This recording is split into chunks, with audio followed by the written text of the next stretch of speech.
Greetings, Gothamites and Wingdings. Welcome to the audio podcast for Knightcast on the canceled Batman game. How this is going to work, this is live, playing Arkham Knight, kind of. We have this nice little backdrop. And a lot of you were asking, wait a second, wasn't this game already canceled and it was confirmed? The game was rumored to be canceled, but there was no confirmation until recently. Hence why everybody and their mom is literally jumping on this story. So sadly, yes, this game was canceled. We have confirmation. We know more about the game. And that's what we're going to talk about tonight. But a lot of people don't know why it was canceled. And I have some theories that I'm going to share with all of you guys. At least that's the plan. And hopefully, well, we're not going to get blasted to tiny bits as we have our beautiful backdrop here. Zelda, stop that. Or you're going to go in the basement. Showing off Arkham City in the background, which for me is the pinnacle of this franchise. Actually, hang on, guys. I gotta put the kitten in the basement. And if we lose internet, just know there's a thunderstorm going on outside, so I can't really choose when I'm gonna stream, alright? Be right back. Come here, you! Like I said, out of all the cats I've had, you're the one that always has to, as soon as I start talking, you just like to go play with my equipment. No. Back. Good girl. All right. Okay, so, yeah, welcome to the O1 channel, all that stuff, blah, blah, blah. Let's jump into this. So, a couple years ago, and I think it was years ago, we talked about the, what was it, the future Damian Wayne game, something like that? Yeah, so, more info is dropped about that, although if you want a more detailed approach to that, you can always go back and watch my original video talking about, wow, this is going to be really cool, and also I sounded like 4 or 5 years younger than I am now, because, you know, people age. It happens, right? So, just to bring you guys up to speed about what it was a Batman Arkham Knight sequel, set 10 years in the future of that game, and don't worry, we're going to get into that, because I know you're thinking, wait a second, why would there be a Damian Wayne Batman game when we were never introduced to Damien? And that, ladies and gentlemen, is the rub. But we'll get to that. We'll cross that bridge soon. Don't worry. So, it was set 10 years in the future, and it starred Damian Wayne as the Dark Knight.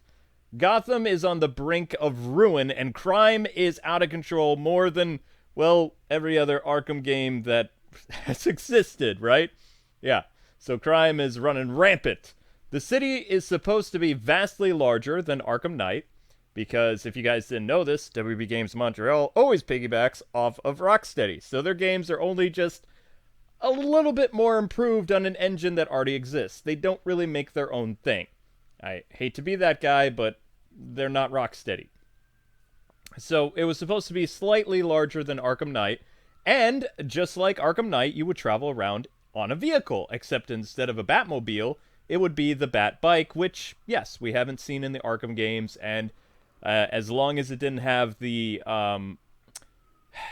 loathsome aspect of the Batmobile that we saw in Arkham Knight, then, you know, I would be all for it. A lot of people forget to talk about this, but one of the key features to the game was a day-to-night cycle, which would take place the case, whatever Batman would be working on. I don't really remember. I know the foes, but we'll get into that. So it was going to be a night and day cycle, and instead of everything being resolved in one day, which we saw in Arkham Asylum, Arkham City, and somehow Arkham Knight, everything was resolved in one night. This Batman Arkham game that didn't have a title yet, it was just Batman Arkham, it would be continuous over weeks and months or something like that. So it would be a much longer story, so we'd feel more interested. You know, kind of what we saw with Spider-Man a little bit. Spider-Man had some progression time-wise, the PS4 game. And it would be, of course, a direct sequel to Arkham Knight, which, how? Because, well, Bruce Wayne also would be the mentor to his son, along with a retired Nightwing, Dick Grayson, which we know that, although I'm pretty sure that later in development, the mentor figure became Dick Grayson because Bruce Wayne, as you know, spoilers, is missing after the conclusion of Arkham Knight. So Damien as Batman is hated by the new commissioner of the GCPD, which, duh, I mean, Only Jim Gordon is kind of the one that really tolerates vigilantes in his city. He knows that there's a need for them, but he just he can't win. So when Commissioner Loeb and some other people come in, yeah, they're not fans of that. They don't even say that the new commissioner would be Oracle either. It just says new Gotham commissioner. Not cool with vigilantes. Two-Face and Ivy are still around. Ivy especially is not kicking up daisies. If you've played Arkham Knight, you'll know what I'm talking about.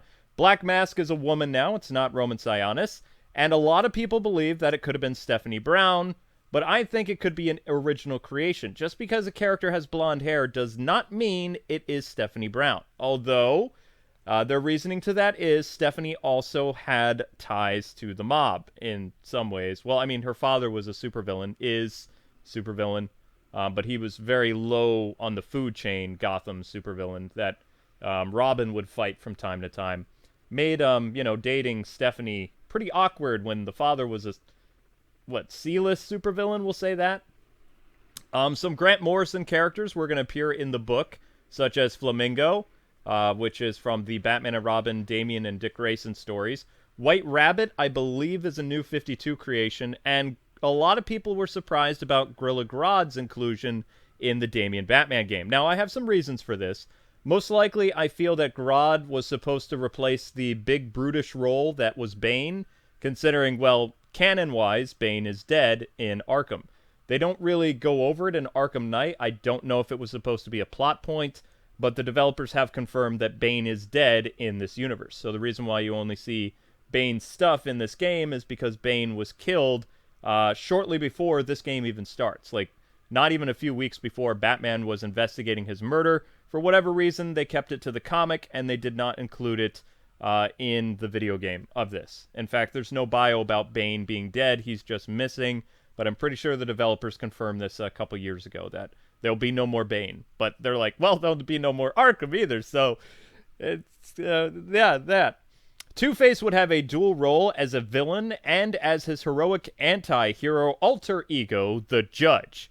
So if you've seen Paul Dini's Judge episode from Batman the Animated Series, it was a third personality created by Harvey Dent this time. So it's actually Harvey Dent's personality. You know what? This gets confusing, but it's basically Harvey's intense sense of justice that he needs to unleash. Two-Face doesn't know about it.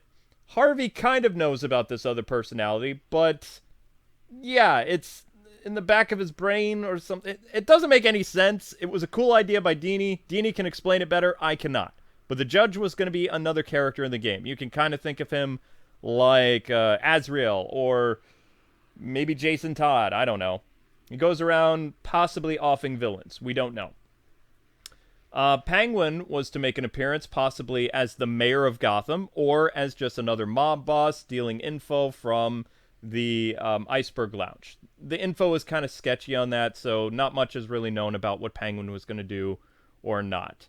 This was more or less a Batman Beyond game, but with a twist on an Elseworlds Damian Wayne future, crime-ridden cesspool Gotham falling apart with drones flying all over the place, demonstrating like Arkham Knight. The city was a mess. It's just gone to, heck in a handbasket, pretty much. It's done. The game would also make use of the Nemesis system from Shadows of Mordor and War because, well, that was a popular game engine at the time of Damien's Batman game when it was in development. This project was in heavy development by WB Games Montreal behind, of course, Arkham Origins. As such, it was more or less an expansion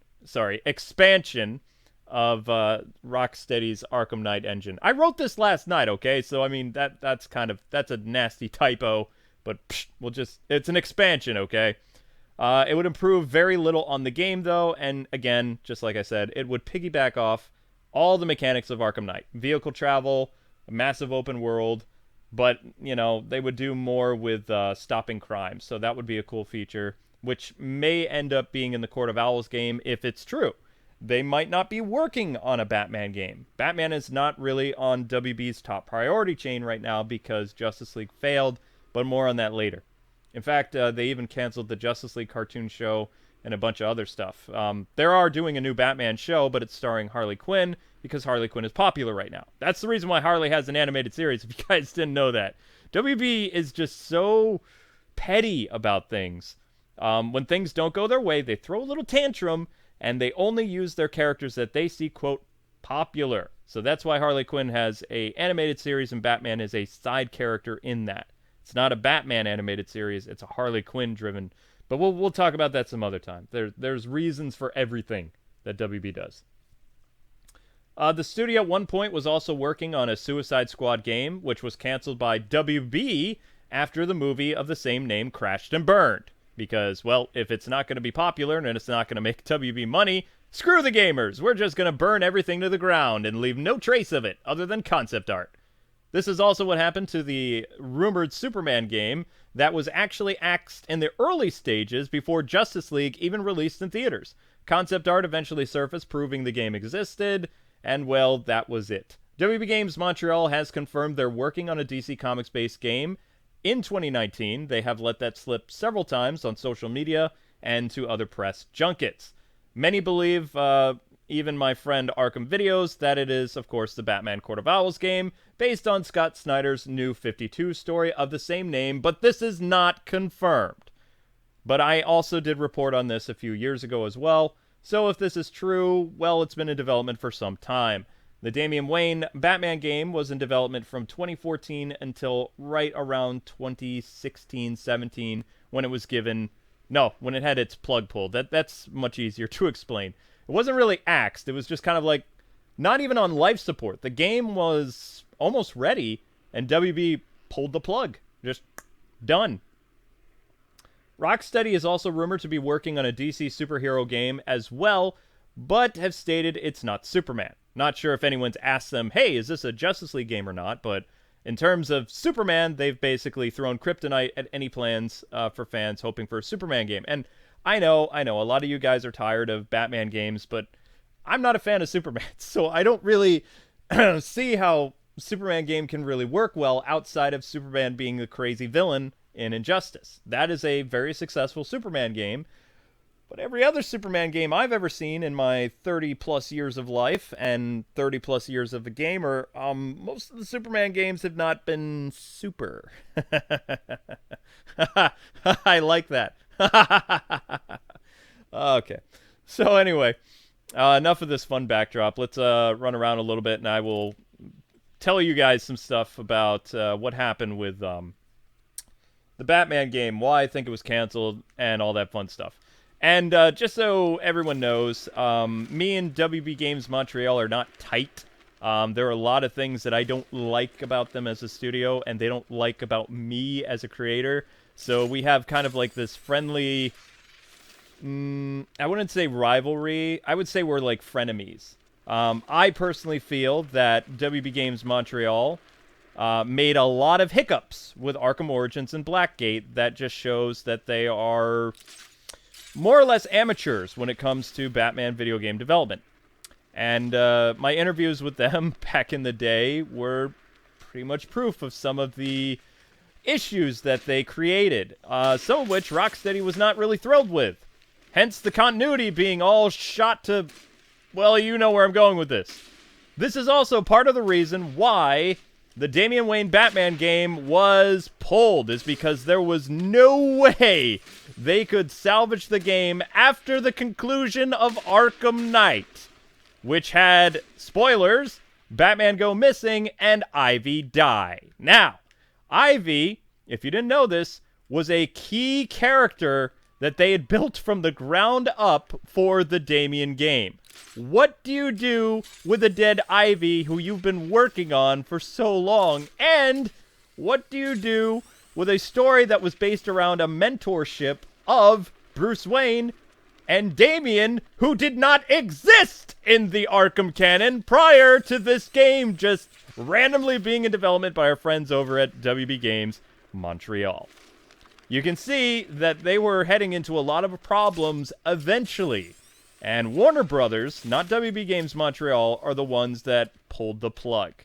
I don't know if they did it on Rocksteady's behalf, but this game, the future game, would have basically screwed the pooch to the Arkham canon in ways that would be non-recoverable. It also kind of would have been like a dog peeing behind a tree after the not so much satisfying conclusion of Arkham Knight, but more or less the, we'll say, final game that Rocksteady had put their stamp on, as well as the last chapter to Bruce Wayne's story. Because the ending, while I've tried to drag things out for our friends over at Rocksteady for close to 5 years now, they told me the ending is still ambiguous. My theory, a lot of people at Rocksteady, that video that's over, 2-3 million views, something like that, some of them see my ending as canon.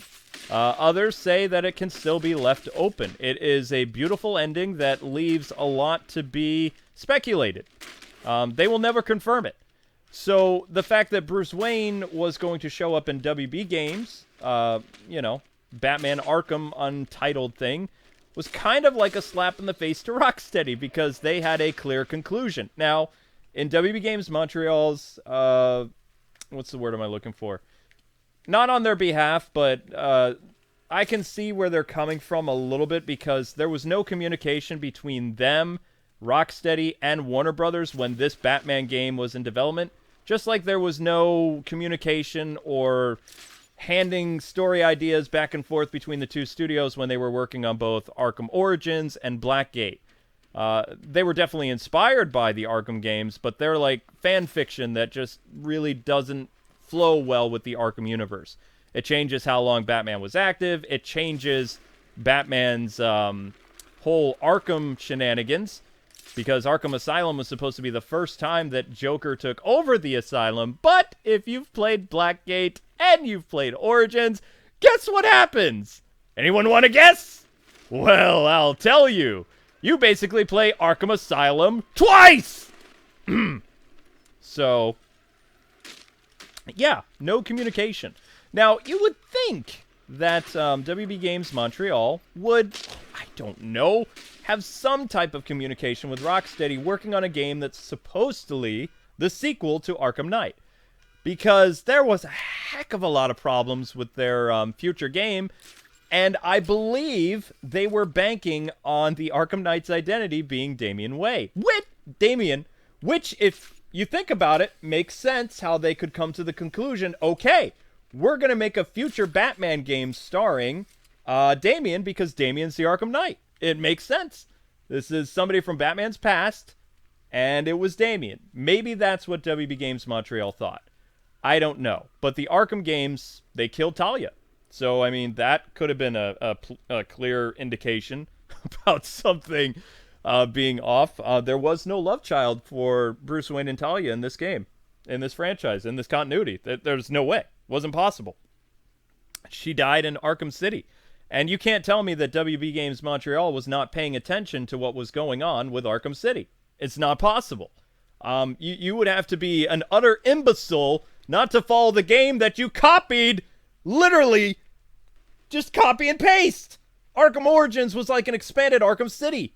It wasn't even like Arkham Knight. It was the same thing. All you had in Arkham Origins, which I know so many talk about Arkham Origins as being the underrated game of the franchise. God help me. The game was okay, but it was no city.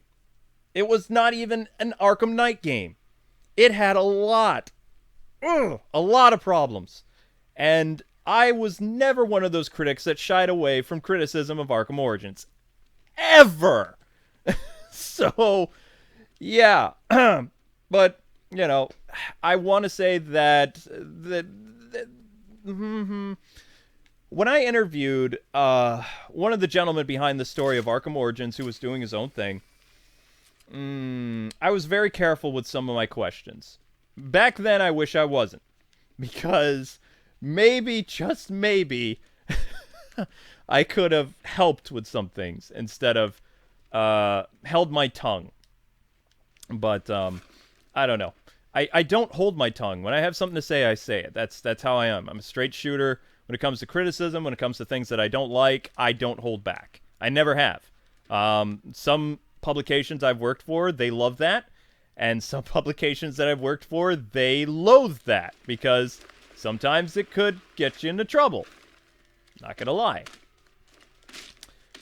But for me, it's hard to think that while they were working on this game that was supposedly a sequel to Rocksteady's final game, that there wouldn't be any type of communication whatsoever. Now, had Warner Brothers not pulled the plug, believe it or not, the game could have been salvaged. It really could have. There's a lot of things that you could have done without Damien as this, future Batman and all this other stuff. If you're going with a world where Batman has disappeared and 10 years later there is a Batman, there's a lot of probable candidates that you could have made the Batman. I'm not going to say Tim Drake, though. It would be more interesting if Jason was the character under the mask as Batman. I think he would have worked well in this kind of war-torn thing. He had a somewhat of a redemption arc in Arkham Knight, if you recall. Dick Grayson would be much older 10 years later, duh. So he could definitely fill that mentor role. But they were really trying to capture the whole Batman Beyond thing. So Damien is basically not this rough and tough Batman in his prime. He was supposed to be a teenager, from what I hear. From different people on Reddit and all over the place. That was what their idea, is Damien would be basically Terry McGinnis. So Jason Todd, 10 years later, would be more or less the same age that Batman was in Arkham Origins or Blackgate. Be right around, that age. So that could still work. But what do you do about Ivy now? Ivy has a heroic sacrifice in this game. In this game that maybe... I don't know. I don't know why they weren't sharing information. They're not rival studios. Maybe Rocksteady doesn't like them because they borrow too much of their engine, but they kind of played nice with Arkham Origins with a few Easter eggs in this game. Only a few, mind you. But, they kind of connected the dots a little bit. Although, they will never include Arkham Origins in any of their collections because it's not worthy of the name Arkham. I'm sorry. Arkham Origins, I, for one, always felt the game would have worked better as a brand new Batman game. And as a... How do I say this? As a WB Games Montreal Batman game, like its own universe, with its own story and its own thing it can borrow from.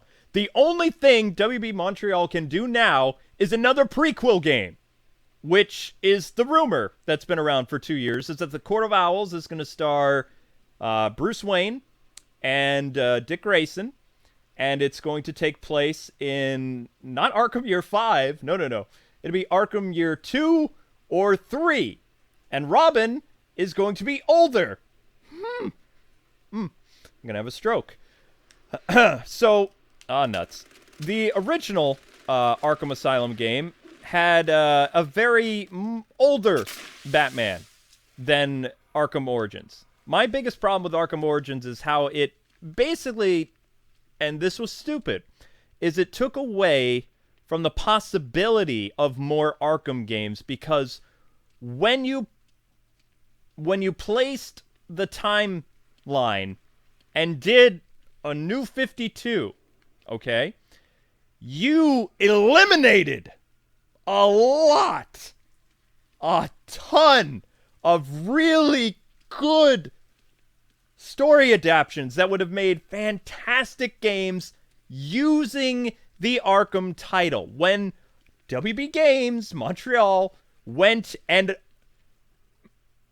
torpedoed Batman's activity as the Dark Knight and condensed it the way that Dido did with the new 52, it has consequences, okay? So, the only thing that they can do is another prequel game, which you know they're going to do one. You just know they are. So, I'm okay. I'm alright. Everything's fine. I'm calm. I'm centered. I just don't like talking about this company. When it comes to certain things, I think they're very good at some of the other games that they've made, but not when it comes to Batman. When it comes to Batman, I get triggered, and I need to start popping pills or something. Because I am not one of those Arkham channels that whenever an Arkham game gets released, I'm going to sing its praises like a choir boy. That's not me. So, there were some cool things about Arkham Origins, and there was a lot of problems with it. And there was even more problems with Blackgate. So that means there would be a whole truckload of problems with the Damian Batman game. But they didn't have to cancel it. They could have tweaked it. But the problem is, once Arkham Knight had fully been out there, I'm pretty sure I can see all the writers and all the creative staff ripping their hair out trying to figure out how in the world they're going to make this game's story. The engine's solid, the gameplay is tight, but the story is crap. So what do? I know, pull the plug! And that's what happened, probably. But, had they have, talented writers on staff, then they could have found ways to salvage it. You could have replaced Poison Ivy with a crazy Swamp Thing. If there's a plant thing involved, make Swamp Thing evil for a little bit. What's wrong with that? People want to see Swamp Thing. It's not like he's been evil before. It's not like he can be Greenpeace like Poison Ivy, have plants running around. You got Gorilla Grodd in the game, but Swamp Thing's a problem? I'm just saying, who or what is involved in the storyboarding for this game? Madness! Utter madness!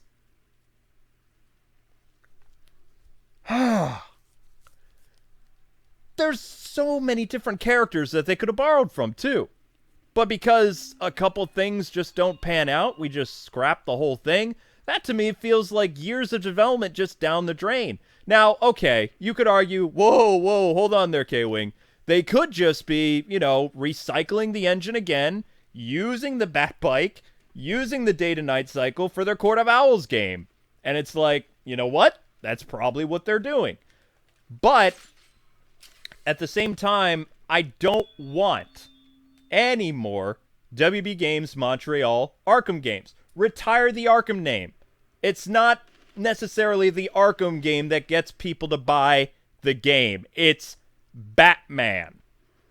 Batman was one of the names in Arkham Asylum. It's Batman Arkham. Make a new Batman franchise. You can even hire the same actors. Heck, Kevin Conroy has played so many different variations of himself. Roger Craig Smith you could get to play another version of Batman. It's the gameplay people want. It's the story. But you don't want a studio that has already T-boned the Arkham franchise to the point where the only thing that Rocksteady could do in their mind was end it themselves. I'm sorry. It's just... It's a mess. It just is. But, knowing my luck, which I'm not a very lucky person if people don't know, probably the Batman game that they're working on is Batman Arkham Court of Owls. Because they honestly feel that the Arkham name sells. But, in their case, spoilers, both Arkham Origins and Blackgate are the black sheeps of the franchise, and they did not sell anywhere close to City, to even Night, or Asylum. I know, Arkham channels don't like to talk about this, but that's the truth. Arkham Asylum, way better than Origins in terms of how many games it moved. Origins had a lot of potential, and they went and basically threw it off a cliff during so many plot holes and so many problems that they created. And all they needed to do, and they could still do it, but I don't know why they don't. They could just go, okay, well, he's been active 20 years. It makes sense. We can make more games. We can do this thing that was an Easter egg in Asylum or an Easter egg in City. We can go back and tell these stories. But you can't go back and tell these stories because there's not enough time.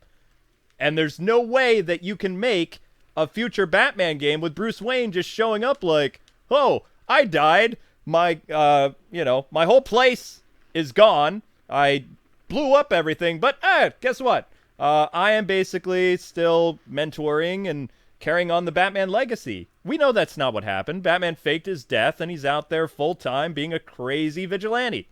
And the rest of the Bat family, I'm surprised they're not called in. But there's not supposed to be a continuation of it. It has an ending. What you do now is you create something new. It's not difficult. Well, maybe it is. Maybe the writers are like chained to their desks in WB Games' vault, and they're frantically trying to figure out how to continue something that can't be continued. You know what I mean? That's my reasoning behind it. But, like I said, a Jason Todd thing would work. Since Poison Ivy is pushing up daisies, use a Swamp Thing character. Use somebody plant-based to, fill in basically Ivy's green thing. But how can you have a Damian Wayne when Talia died? There's no Easter eggs or mentions. You're just going to throw in some side plot? Maybe. Oh, gosh. I can't believe I'm saying this.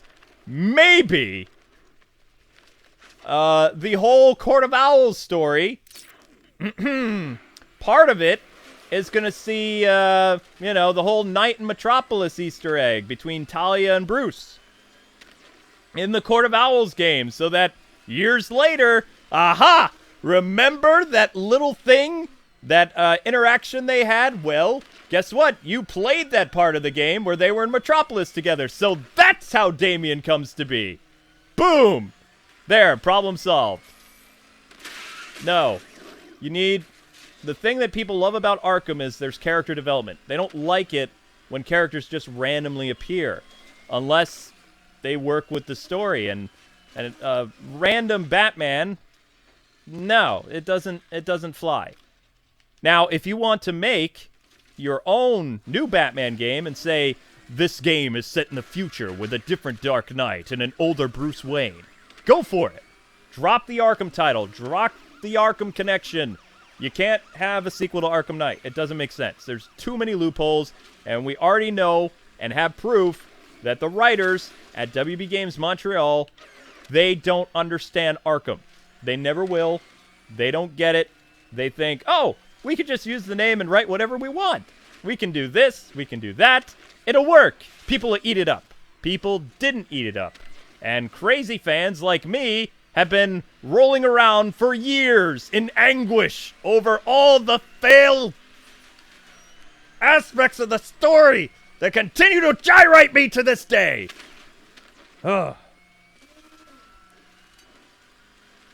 But, like I said, you can go with new stuff and create your own franchise, and all is good. All is great. You know? And then you don't have to worry. You don't have to have the restrictions and the problems that arise because of your screw-ups with the story. You can do your own thing. You can create your own story, your own set of this can happen later or this happened in the past. We'll make a game that shows you that it happened in the past. We'll explain everything for our universe. And we can make more games. And we can milk Batman for another 20 years and no one will care. But if they use the Arkham thing, especially as a sequel to Arkham Knight, there's the rub, ladies and gentlemen. There's the problem. What do you do? How do you do it? And they couldn't. They couldn't figure it out. I don't know if they panicked. We still don't have confirmation about why they pulled it. This is all just me trying to put myself in that position, like, what happened?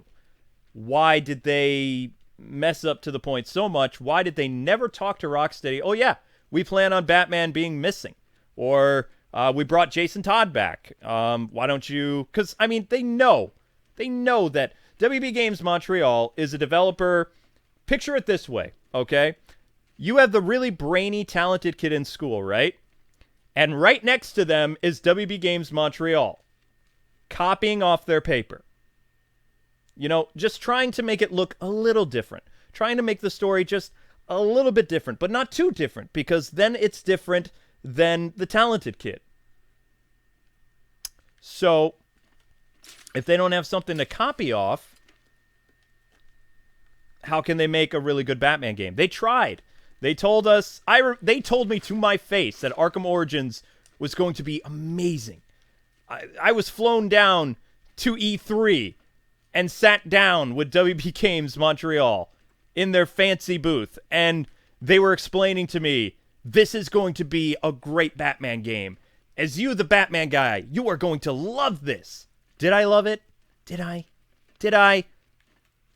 I liked parts of it. But to my face, they were explaining, they were trying to turn me into a hype man. I am not a hype man. Okay? I expect certain things. If it gets done, cool. But don't do that. Don't try to build something up that's not that good. I hate that. I hate that so much. When I went down for Rocksteady, for Arkham Knight, or whatever, for previews, screenings, whatever, I wasn't like... there was really no hype around it. I wasn't going to be one of those hype channels. I wasn't going to do all that other stuff. This is what the premise was. This is what the gameplay was. Cool. All right, on board. Curious to see what happens, Spoke with them constantly after the game was, going to be released. I don't remember if they gave me an early copy or not. They might have been worried about things. I don't remember. I might have gotten one. You're asking something that happened 5 years ago. I just remember the emails. I remember talking to community people and just, really being on board for this and really being not necessarily hyped, but intrigued. Like, okay, this is supposed to be the finale. This is how Batman dies. All right, I'm on board. Let's see what happens. And, yeah, I thought the ending sucked. I went and I made a crazy video that got more views than it should, explaining what happened to Batman. For years, I've tried to get Rocksteady to tell me what happened to Batman, and they tell me it's ambiguous, Kwing. It can be anything. He could have died. He could be your theory. We'll never tell you. Either they don't know, or they don't want people to know.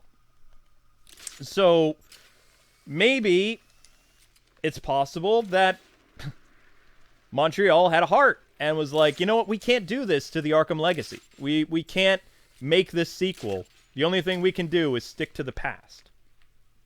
And shortly after this game was rumored to die, that's when a few years later, new rumors sprouted about a Batman game set in the past. Now, I don't remember the name.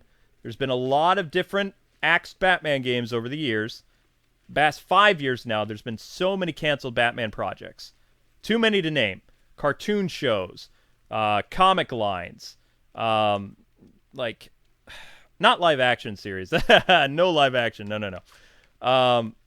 Just so many projects that just have been scrapped all together. But, that's when the rumors started for a game taking place featuring Batman and Robin in a similar co-op style to, what we had in this game, where there are characters teaming up together. And no, I'm not trying to insult WB Games Montreal. I've worked with them on some past games. I don't remember if they did the Lord of the Rings stuff or not. I can't remember. But I still have a pretty good relationship with a lot of developers. People know that I get very angry, very passionate about things. I don't just say yes and okay. I can respect that as creative or whatever. If it works creatively, yes, I will respect you. If it doesn't, then I'm going to tell people. I have a channel with, I don't know, probably 300k people. I have a right to tell people if something's crap or not, or if something doesn't work, or if something can be improved.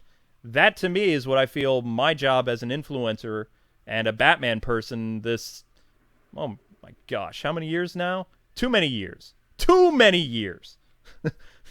I will get to Super Chats later. Try not to interrupt me, and I will open up the floor, and you guys can ask me questions and other things. It takes a while for my bat brain to move around and to basically say my piece about everything so that I don't just look like a ranting lunatic. 'Cause, I mean, I am a ranting lunatic, but there's context to what I'm saying, okay? All right? There's always context. It's like you can easily quote some of the crazy stuff I've said, but you have to listen to everything I say in order to understand what I'm trying to get at. There is rage, a lot, but there's also hope, and there's also, things that can still be done, and I can still be optimistic for some things as well as terrified of others. That's the joy of being a fan. A fan is not someone that just says, okay, you do what you want, I'm going to buy your product anyway. A fan is someone who gets passionate. At times they get angry, and at other times they want the best for the character that they really like and that they know about.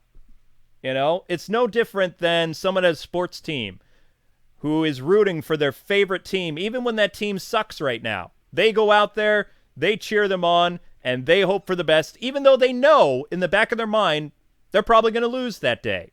But they're still going to go out there and they're going to support.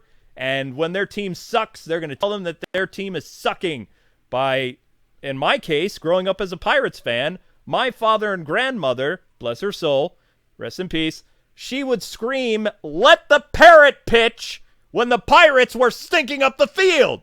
Now, did that make her a toxic fan? No! That made her a very passionate fan.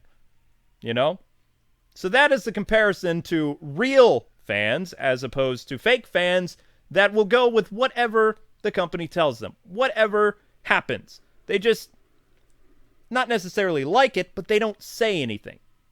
They don't say anything constructive. They don't say anything negative. They just say whatever. You know what I mean?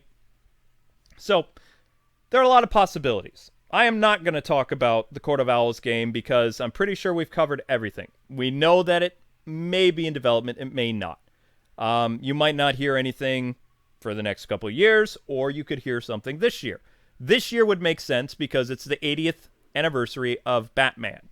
There were no big announcements this year at all. At all. There was a couple DVDs. Don't get me started on Hush. Do not. There were a couple good animated movies this year. But pretty much, for Batman's 80th birthday, it's been very lackluster. Like, really, really lackluster. So I was thinking, yeah, a Batman announcement would be great. But a lot of you were saying, Gamescom, it's going to happen at Gamescom. I've been a game journalist since 2004, before I went independent. I worked for publications all over California, like from where I lived in Boston, because that was great.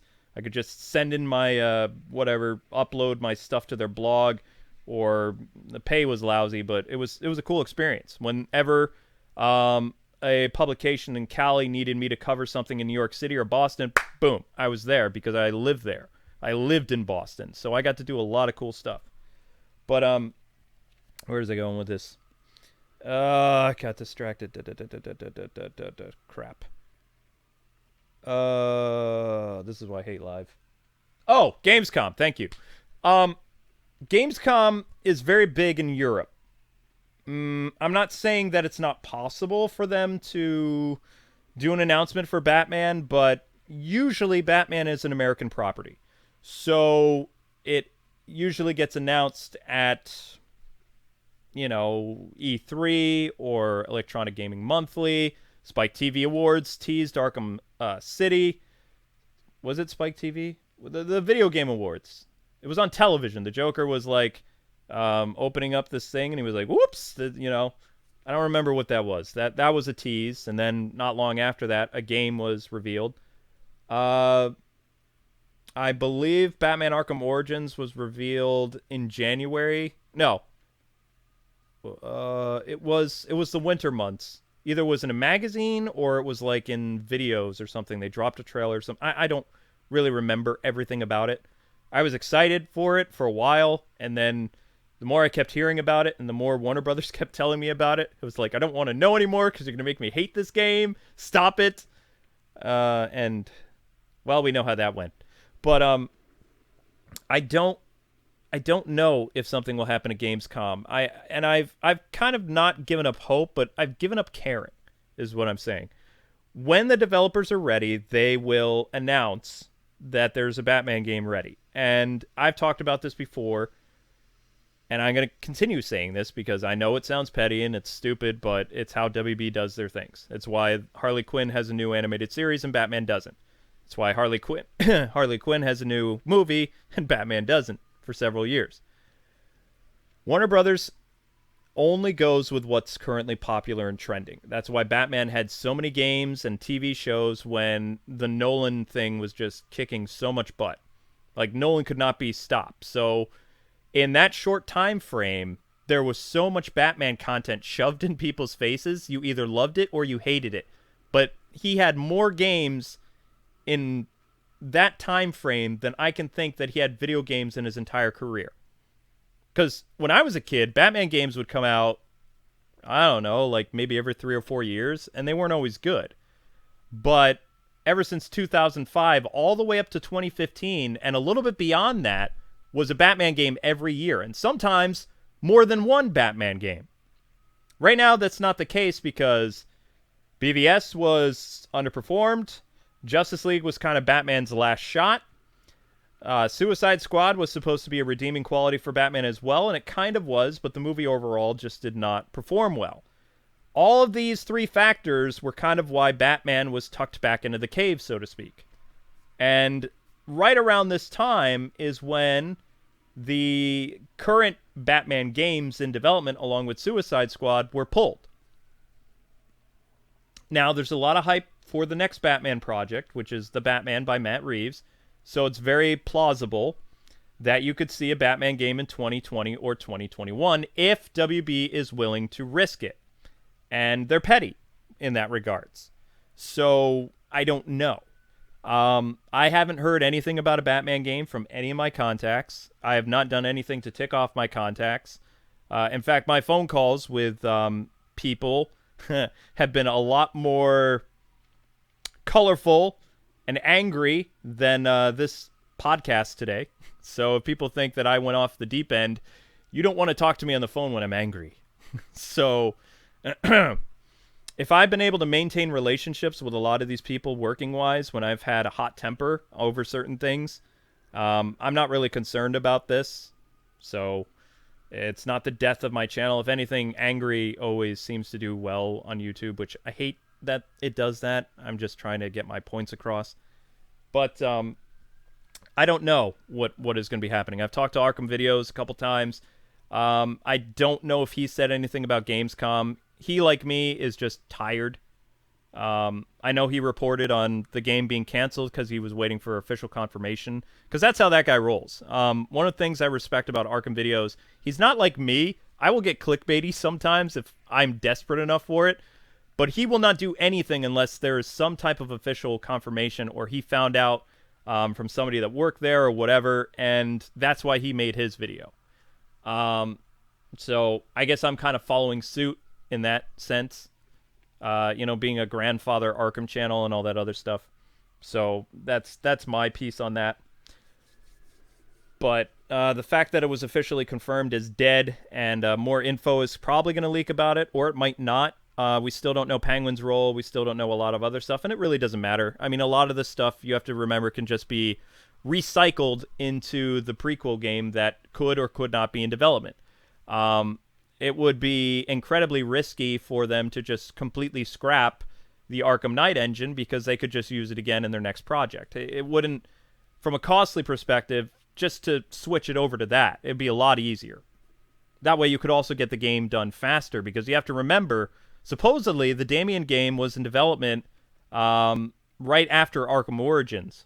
So, we'll say 2014 through probably 2017, something like that, 2016. And if they've been working on the game 2017 through now, then it's not really too hard to move a lot of that stuff over. You know what I mean? I'm not a game developer, so I'm just spitballing with you guys. Don't take that for, official confirmation, please. I'm just a game journal and a dude with a YouTube channel. It's like I haven't heard here or there about new projects. And companies, you have to remember, they are very careful about leaks. They have to be because they're there to build up hype. And if things get leaked beforehand, look what happened to Power Rangers. I work with Saban brands on occasion. They were devastated when Power Rangers Battle for the Grid was leaked right around the announcement of Mortal Kombat. That wasn't supposed to happen. The game was not supposed to release until May, but they had to scramble around like crazy to keep Hasbro happy, so the game got released in what? The end of March? And it was half done? A lot of people lost their jobs over it. People I knew who I had gained a relationship for like several years playing the crappy 3DS Power Ranger games were gone. There was a lot of heads that rolled, you know, figuratively. I don't think Hasbro has any corporate ninjas. Maybe they do. I don't know. But that was a huge screw up. The game was mostly a mess until just this summer, where now it has 15 characters. It's got DLC coming like crazy, you know? I know, people are surprised. Wait, you work with other companies? I'm a YouTuber. I can't be loyal to just one group.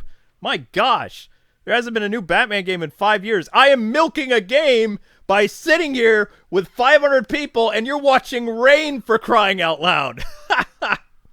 Oh my gosh, I'm still playing this game, you know? But yeah, I work with other companies. Name drop: Capcom, Namco, Saban, Hasbro, Sega. You know, I work with everybody. I work with whoever I can, whenever I can. You know, I started this thing as a game journal. I will die as a game journal, probably. For all I know, I don't know. Never seems like YouTube's going to survive every year.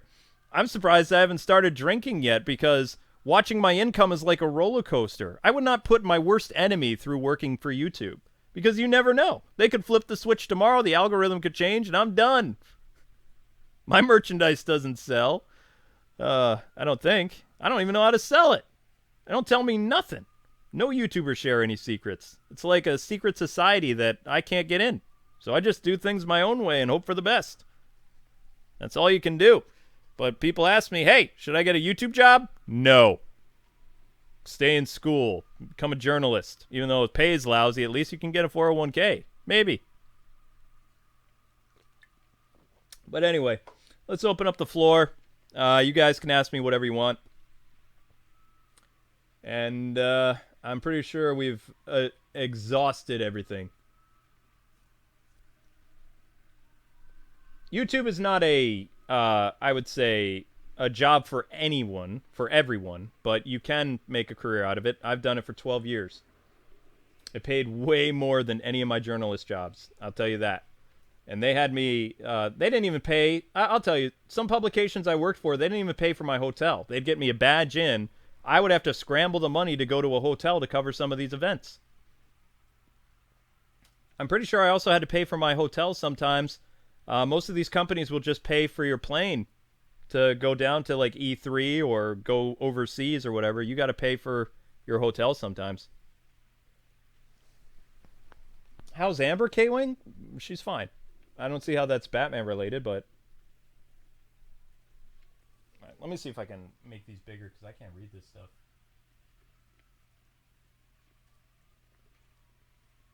No, I can't make this bigger.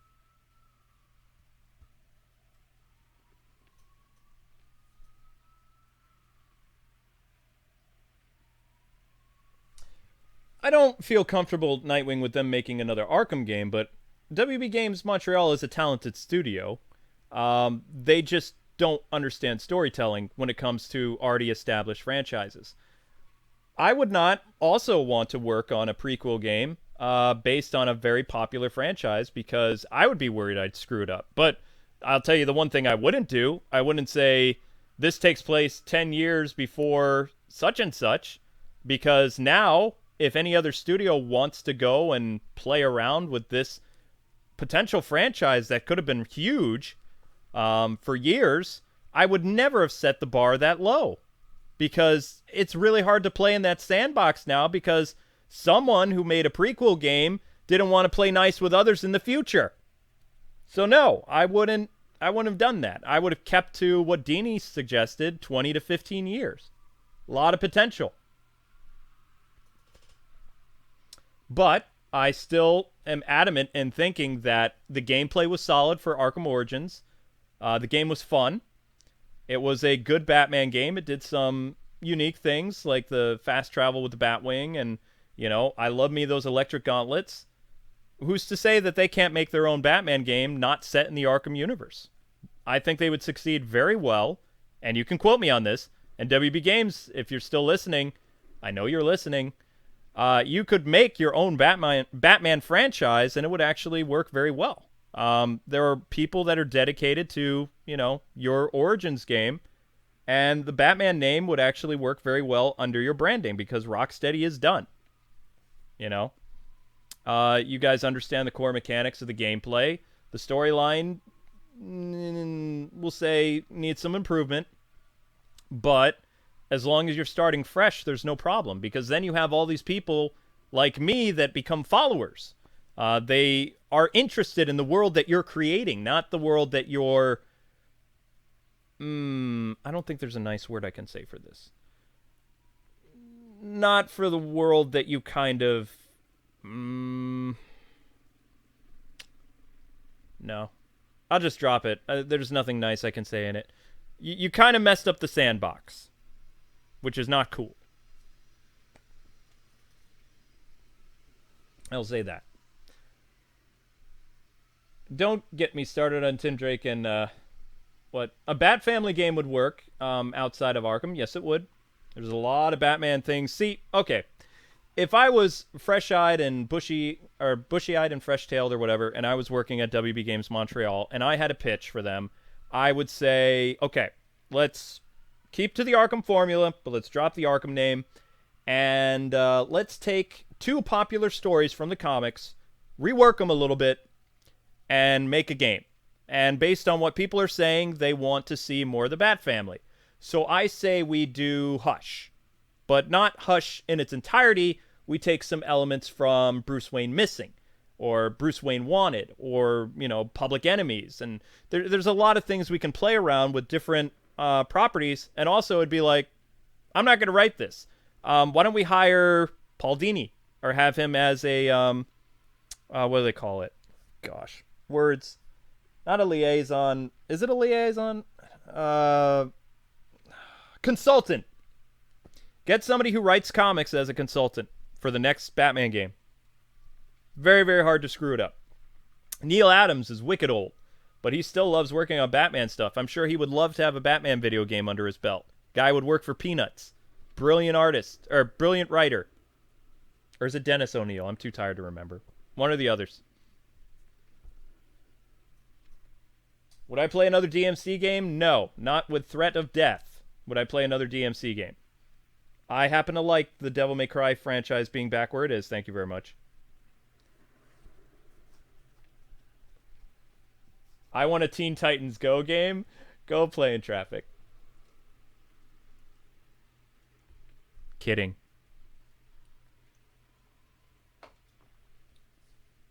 Are we going to get another Batman game? Who knows? Thoughts on Hush movie? No. Not tonight. We'll save that rant for another time, shall we? Tom King as a consultant? Why doesn't Tom King go get some post-traumatic stress help before he continues to write comics? The guy doesn't need to write comics right now. He needs therapy. He's got some issues. I'm concerned. I wasn't concerned originally, but then I saw him screw up Wally and some other stuff. So I don't think we need a mopey Batman anymore. We need a Batman that, his parents are dead, yes, but he has a mission. His girlfriend dumps him at the altar and he becomes mopey Batman.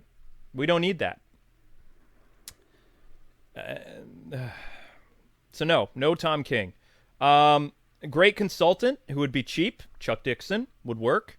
Especially if you did like kind of a thing where Bane, if he was still alive, taking over the entire city, or you could probably get Scott Snyder to do something with the Court of Owls. I'm sure he would love to do something. He's not really doing a lot with Batman these days. He does some, but he's got some other projects. I mean, consultant job is not that time consuming.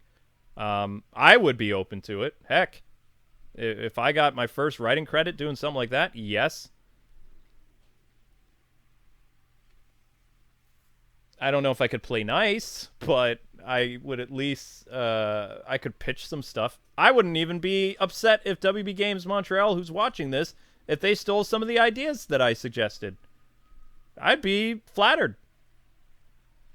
Because they're good ideas. You know what I'm saying? I still thought that... You guys remember that really lame radio drama I did for how... Oh, now I know why I did that. I rewrote A Matter of Family because WB Games Montreal made that level, didn't they? I did do that. I did that out of spite. Oh, I remember that. Oh my gosh, that was good writing. I wrote that in a night. Go listen to that. That's really good. I wrote that. I wrote that in one night. It took me a while to make the video, but I wrote that script in one night. Not even one night. I think it was like 2 hours. That was fun. I have to be really motivated to write something good, though. So you got to get me angry. You have to get me really, really mad. And then I can write. I can write Batman when I'm mad or depressed. And make some really cool stories about that. But if you just say, write something now, it'd be like, okay, I got a premise for a game. Let's go with Batman Beyond. Bruce Wayne is retired because of a tragedy that happened where he took somebody's life. And because he killed someone, he has tainted the legacy of Batman. And he has shut himself off from the rest of the world. He's disbanded the Bat family. And Batman is dead to the world, and the world is falling into Hades. Some punk kid shows up, breaks into the Batcave, and discovers the suit. And Bruce, goes after the kid because he stole it. So we borrow a little bit from the Batman Beyond thing. And then we just twist it a little bit. We don't bring back the Joker because nobody wants to see the Joker anymore. Nobody wants Scarecrow. We play with some other villains. And we have some fun with that. There you go. Batman Beyond game. Boom. No Batmobile. You just have Terry flying around. And you get Kevin Conroy back to do the voice because he loves that character. He's going to be playing older Batman in Infinite Crisis. A lot you could do. A lot you could play around with. There, boom. There's some ideas right there. You got the concept, you got the premise, how the new Batman happens. You've got some nostalgia for Batman Beyond. You don't know the villains yet because you're intrigued. You want to know more. What villains are going to be in the game? I'm not going to tell you till next year. There you go. See? It's not hard. I don't want to use Mr. Freeze. I wouldn't, because I want Mr. Freeze, if I was continuing the Arkham stuff, he had a tragic, yet... No, it wasn't really a fulfilling ending. It was sad. It was a tragedy. His wife is dying. It's over.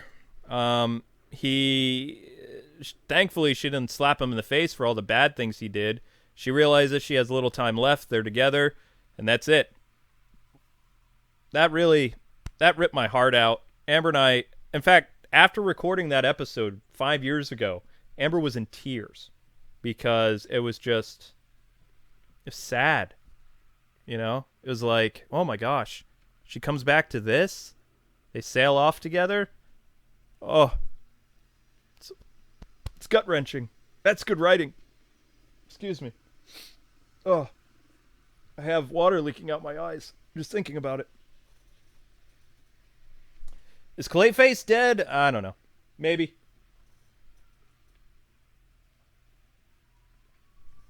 Well, I mean, for what we know, yes, the Arkham game was canceled, but it's not dead.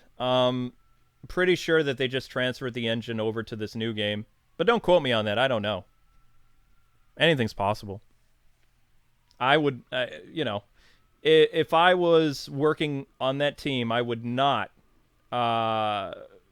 essentially scrap that entire world that I recreated from Arkham Knight using that engine. Getting all that vehicle stuff taken care of and just be like, okay, the plug's pulled. No, I would find some way of salvaging that engine for my next project. And if that next project was another Batman game set in, say, a prequel to the events of Arkham Asylum, then yeah, I would do it. Because you don't... See, it kind of works. You don't have to worry about... Arkham Asylum is a self-contained game. It's in its own place. You don't have to worry about Batman running around in a Batmobile and doing all this other stuff because he's stuck on Arkham. For the game, for the storyline, it works. It doesn't mess with anything. So, you can have a prequel game. You can have several prequel games of Batman running around using vehicles, satellite Batcaves, doing all that other stuff, and it wouldn't mess with the established future continuity. Unless you keep changing how long Batman's been active, then you got some problems. But if you just forego that, then you have a lot of time that you can play in the sandbox and someone else can play in the sandbox, and you can create a whole sandbox world together. And it works. And then you've done the impossible. You've made a non-RPG franchise that can last decades. Now you can't.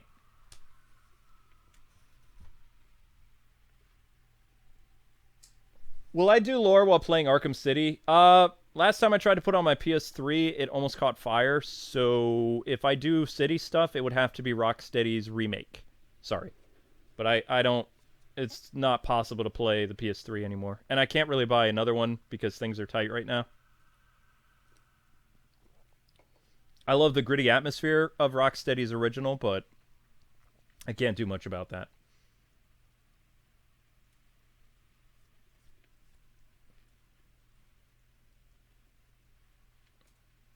You guys got some good questions. I appreciate that. What if Traveler's Tales made a Lego DC and Lego Marvel game? You never know. Could happen. Would I like a Catwoman game? Maybe. Depends who worked on it. And depends what it was. Is it an open world Catwoman game? Or is it self-contained world, like a linear thing? I don't know. I'm worried. Don't give them any ideas. They watch this channel. For the love of God, stop! Am I excited for the Lego Star Wars Skywalker saga? Yeah, maybe. I don't know. We'll see. When am I doing a live stream of the first Arkham game again? August 25th. 7-hour live stream. Celebrating 10 years of Arkham. Don't miss it.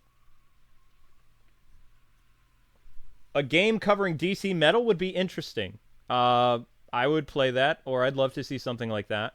I'll tell you a game I wouldn't want to see. A game based on Forever Evil. Because I know that Nightwing will die this time.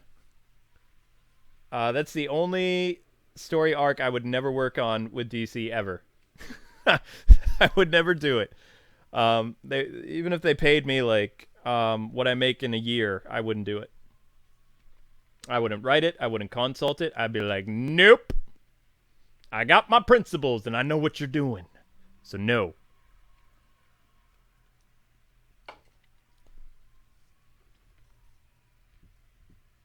Who would the villain in a Catwoman game be? Probably Ivy. Forever Evil where Dan Dido dies. I shouldn't laugh at that, but it's kind of funny. No, I don't wish harm on anybody, but can Dido be fired now? That'd be great. Bring Jim Lee in, bring Jeff Johns. Heck, get EVS back. Just get rid of Dido. He's ruining DC. I didn't even think he could ruin it more, and then he was like, K-Wing, hold my beer. Check this out. No.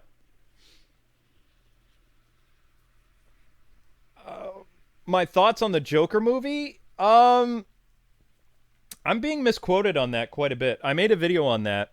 I don't know how I feel about it. It's different than the comics, and it's not really... Some people are saying he's the Joker. Some people are saying he's not. He inspires the Joker. I don't know. It's going to be a very good crime drama movie with a guy dressed as a clown. Bruce Wayne's going to be a kid in it. I don't know how to feel. I would have to see it if I still want to see it, but currently I have no plans to see it. I know I said in a podcast a little while ago that if Warner Brothers asked me to go see it early, I wouldn't do it. I don't know. It all depends. Like, it also depends on how my calendar is. If I'm super busy with things, like for my second channel, which is my bread and butter, and it's got like Zelda coming out and Luigi's Mansion and all these things. If they all drop like right around the same time as Joker, it doesn't matter what you do. I can't get time to do it because this channel is just kind of like where I come to, be the old man of the Arkham community and yell at people. I say things that people don't normally say because they're terrified or they don't have the stones to say it. But old Kwing, he's not afraid of nobody. So I tell you how it is. But yeah, if it falls in line with things that are happening, it all depends what my plate's like. I know Amber doesn't want to see it, so there might be some interest there. I don't know. All depends. Would you do a Kingdom Come Batman game? In a heartbeat. I would write that. Yup. That would be a cool pitch to me because then you get craving for the Justice League game. You have like a really interesting concept of basically a civil war between those two groups. Who's right? Who's wrong? I wouldn't make it like an Arkham game though. I would make it like a kind of like an X-Men Legends game is how I would do it. I'm surprised DC didn't cash in on that style of game because those dungeon crawler type things are very popular. And now with Marvel Ultimate Alliance bringing that back, I think DC is kind of behind in that and they need to make something like that.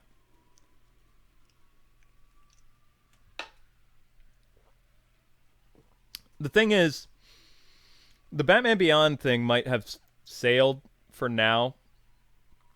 The only thing that's really going to bring Batman Beyond back into the mindset of the people is a movie. And I'm talking a live-action movie and a good one. The franchise just celebrated, 20 years, something like that, recently. But that's not enough to really gather the public's interest about that property. And the Batman Beyond games that they've made didn't really hit well. That's why Batman Beyond, I don't know if you guys don't know this or not, it's kind of the reason why the Batman Beyond games didn't continue or that property just kind of disappeared. And why the Batman games like Dark Tomorrow and Arkham Asylum, they centered around more of the comic book style, like present-day Batman or modern Batman. Although, I'm pretty sure that Arkham Asylum started out as a Gotham by Gaslight Elseworlds game that somehow turned into Arkham Asylum. But don't quote me on that. I remember talking about a Gotham by Gaslight game, but I don't remember the studio that was working on that. That was too long ago. I'm sorry. There was a Watchmen game, but no to a Batwoman game. It would be a snore fest. Nope. Let's see if she's interesting enough to hold her own TV show for a few episodes, let alone a game. Return of the Joker sucks. Yeah, but it had awesome music. Oh, you're talking about that Batman Beyond movie? No, that won awards, dude. That was good. Oh my gosh, I have super chats to read. I'm so sorry. I'm horrible at this. Let me get to those, and then I'll get back to some of your questions as we wind down a little bit. Good gravy. Oh, yeah, it's horrible that Telltale shut down. They were going to do a lot with the Batman Season 3. Some things I liked and some things I didn't. But I never want any company to go out of business. I never want WB Games Montreal to go out of business. I just want them to get better at their job. And I know they can do it. I'm rooting for them. Go, WB!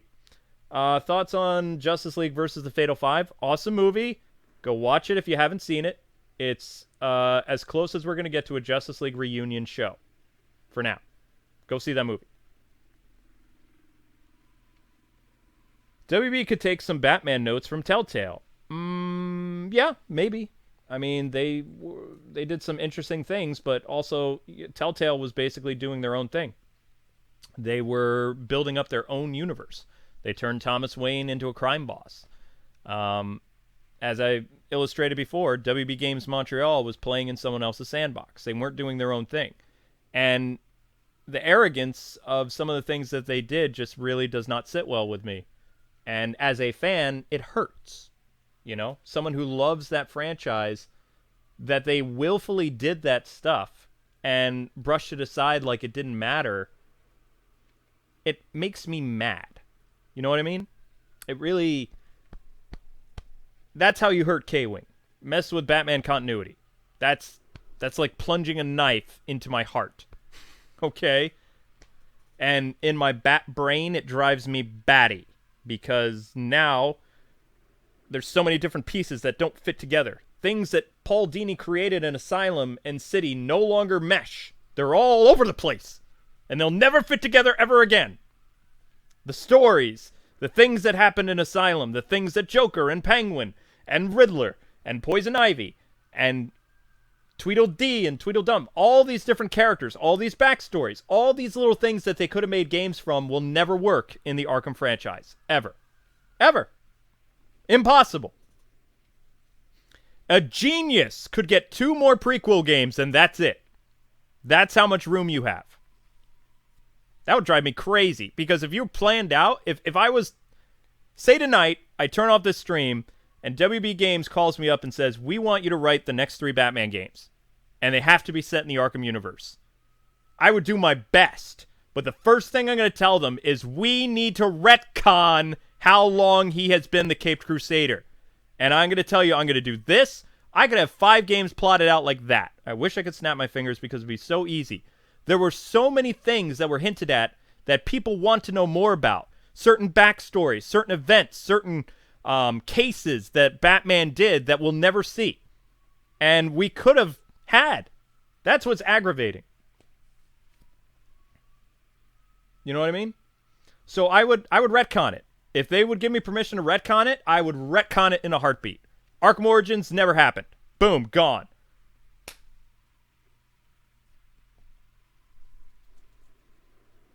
They don't include it in the collection, so I would call it Arkham Rebirth.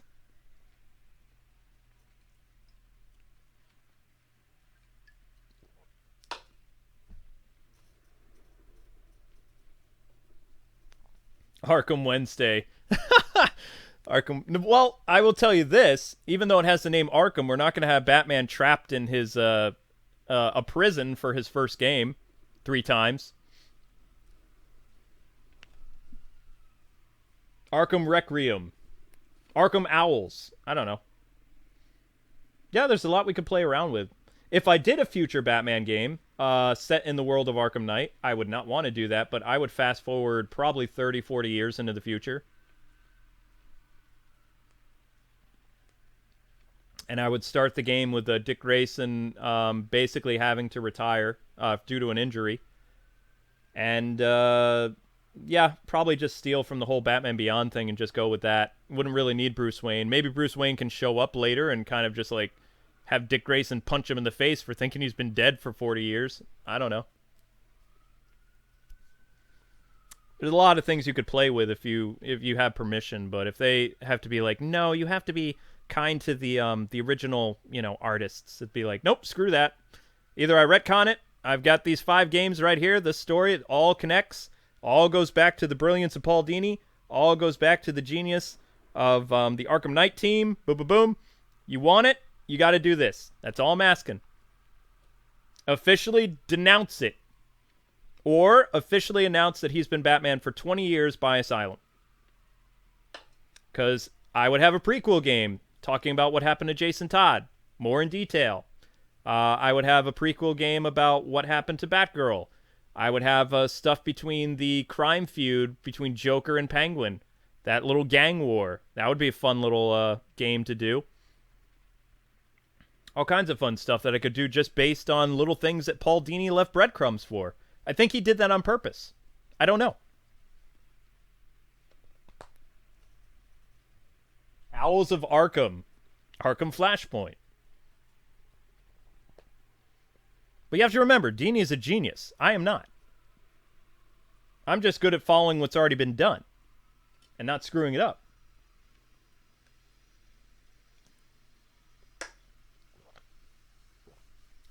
It's not hard to reconnect the dots or to follow a path that's already given to you. Unless you ignore it. That's what WB did. My issue with the writer behind Origins and Blackgate is they knew and they had the time to research what those other games were about, but they set out to do their own game and they just went and screwed up everything else. Like, I don't like when people do that. I don't like when people who write comics do that to Batman stories. I don't like it when shows set in the same universe do that kind of stuff, because it ruins the potential for later projects. And I would never, ever want to have the responsibility of working on a project that has an established continuity in the future, unless I have a lot of years to work with in the past. You know what I mean? Like I said, that's not hard. It was a choice that they made, and they made the wrong choice. And I will, until my dying breath, I will call them out on it. Because it was wrong!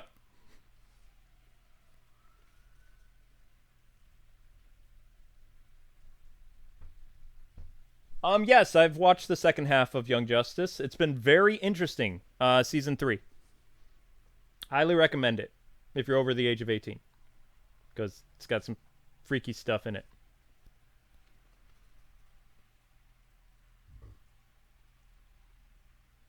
Would I do a game set in the Arrowverse?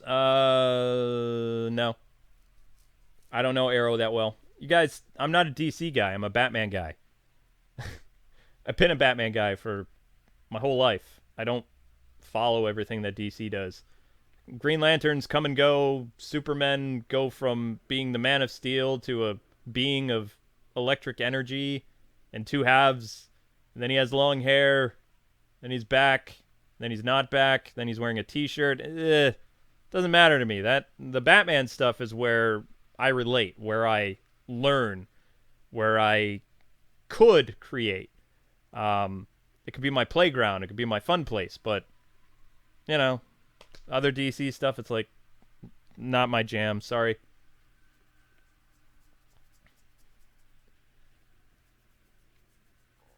Oh my gosh. The Beware the Batman show was canceled way, way too early. The 2004 Batman show, it had a very long run. They did a great job. They struggled for a while, but they found their footing once they brought Robin into it. And I feel like the show ended on a satisfying conclusion. I would like to see some movies set in that universe if Warner Brothers was able to do something with that. Warner Brothers Entertainment. Especially the future of Oracle and Nightwing and some of the other Bat characters. That'd be kind of cool to see. Like they did with that one epilogue. I don't even know what was called the epilogue. The Dark Knight Returns or something. I don't remember. It was a... They did a Dark Knight Returns storyline, but they had Nightwing and Oracle in it, and they were fighting Mr. Freeze at an airport, and Batman was much, much, much older. I would like to see a show or movie based on that. That'd be kind of cool. No, I would not write something for Batman Arkham Cowl. That'd be dumb. Funny. That's pretty... Bat Cow Arkham Beef. Is it beef? Or is it chicken? No. What else? Do I like Gotham? I feel like I'm being trolled now. No. I've never liked Gotham. What if we made Anarchy into a sidekick? Maybe Jason's sidekick. Ooh, that could be fun. Jason Todd comes back to Arkham. Jason Todd comes back to Gotham City 3 years after the Batman has vanished. He finds Anarchy, and they... No, that's too campy. Never mind. No, it wouldn't work. Maybe it would work. I don't know. I don't think so. But I could see Anarchy being a sidekick of Jason Todd, because he's younger. Because he was just a punk kid with a backpack and a mask in Arkham City. And Arkham Knight is only a year later. Jason comes back in his 20s, late 20s, something like that. Who is my favorite Batman voice actor aside from Kevin? Haha, Mark Hamill. Boom. You set yourself up for that one, Garrett. Oh, gosh. Oh, that was easy. And if that one doesn't work, Lauren Lester. A Red Robin game. I don't know. Do you guys have any more questions? Anything else you want to know?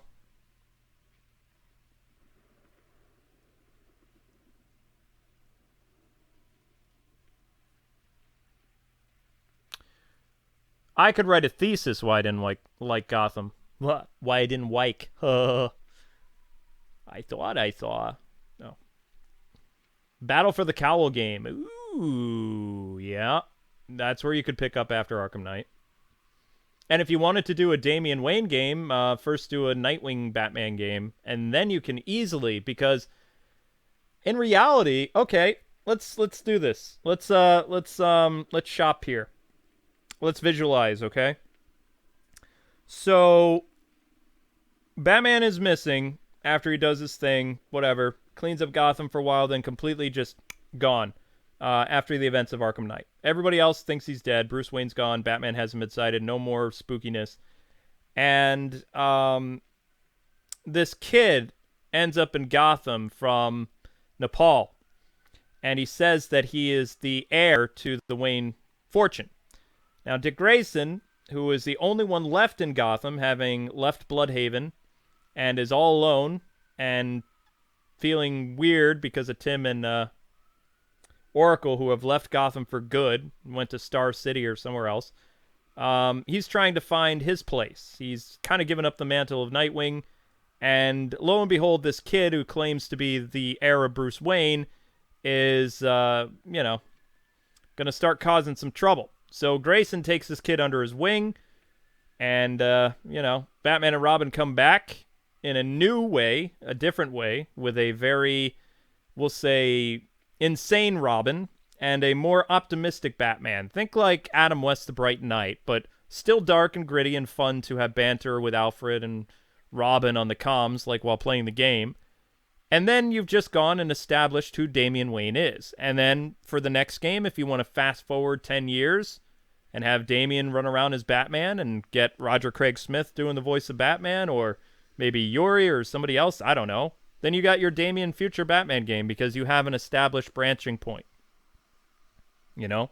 Or if you don't have the budget for that, start the game out with Damien doing kind of like a quick flashback thing about how he ended up in Gotham, because anybody playing that is going to be like, wait a second, I don't remember Damien being in any of the Arkham games. How is he Batman? Where's Bruce Wayne?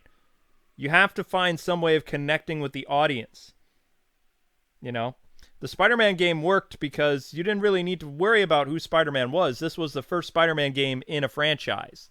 They can play around with it. They could introduce Miles Morales, which they did, and they can play around with the idea of him becoming Spider-Man later on. There's things that they can, there are branches. There are no branches for Damien for that game. Nothing.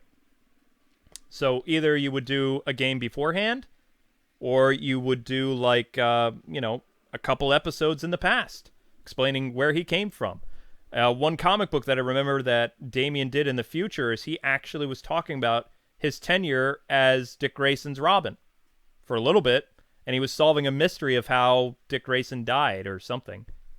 Not how I would really want that to go, mind you, being a Grayson fan.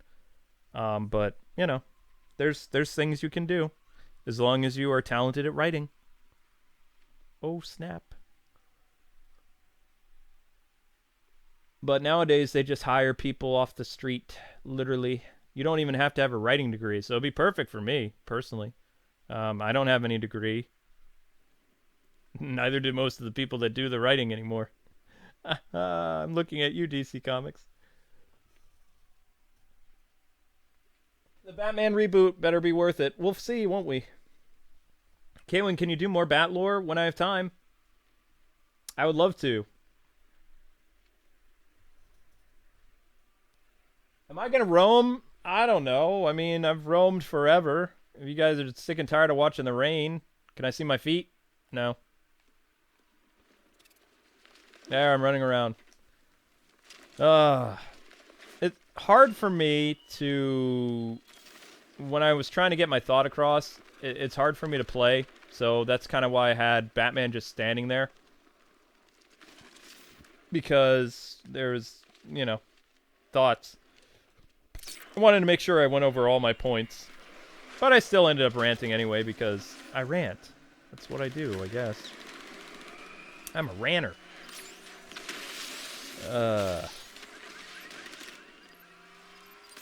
Boom.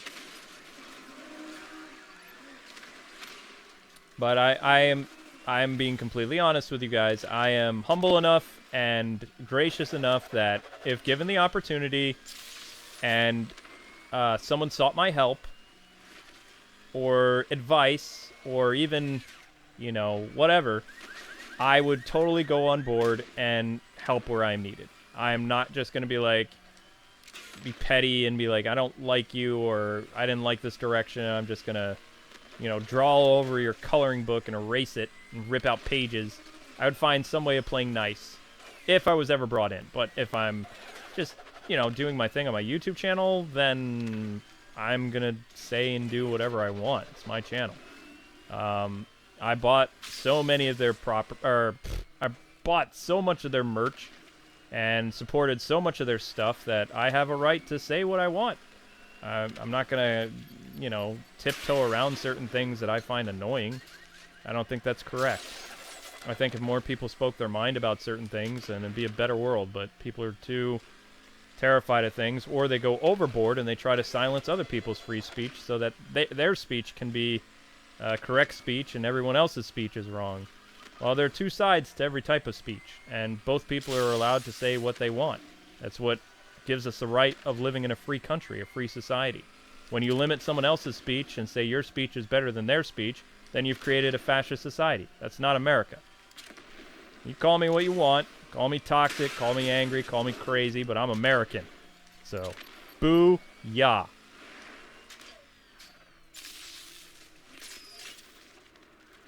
Now I want to punch some crime in the face. Another super chat. Thank you so much. Bless your heart. Boom. Boom.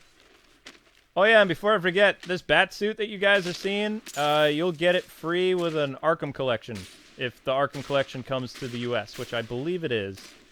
I'll have to talk to my buddy Arkham Videos to clarify, but I'm pretty sure it's coming. And this suit, which was a pain in the butt to get, you had to get Mountain Dew cases in order to get it, or attend E3. I got mine from E3. But, yeah.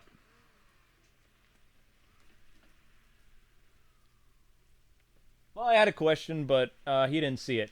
Try again, Montnui.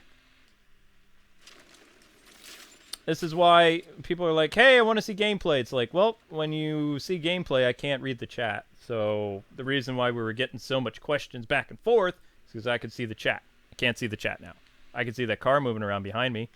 And that guy doesn't know how to drive. Boom. Whoa! Glitch City! Where am I? Oh my gosh! You happy? You wanted to roam? I'm stuck! This is the rest of the episode. I'm stuck in this stupid car. Brilliant! Brilliant idea! Oh man! Dang it!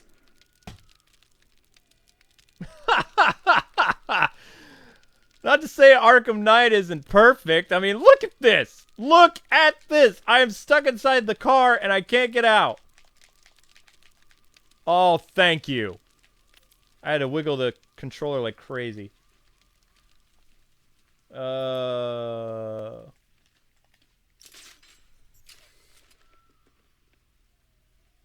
Lichman to the rescue. Oh, yeah. Okay. Back in the day, I will tell you guys this. When I did Arkham lore, I went out of my way. I went out of my way sometimes to make sure that the gameplay was perfect.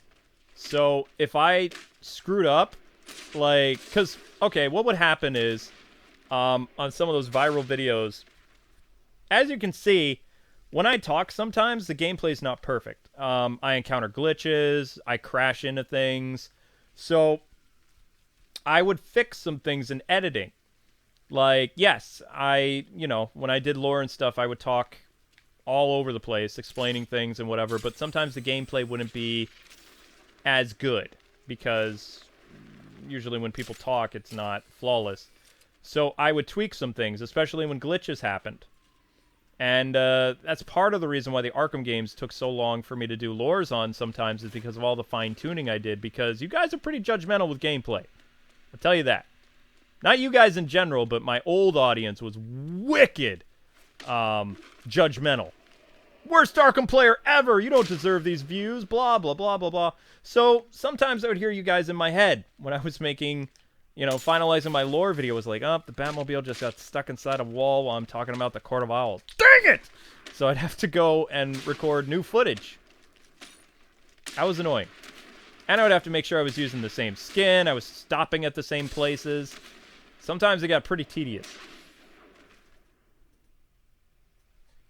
Which Batman Arkham game did I have the most fun with? All of them. I did a lot of lore videos for Arkham City, Arkham Origins. Never did a lore video for Blackgate, I don't think. I didn't enjoy Blackgate. Blackgate is my least favorite. And that mobile game, that Arkham mobile game, is one of my least favorites, too. I hated that mobile game. I didn't even do anything with it. I was going to.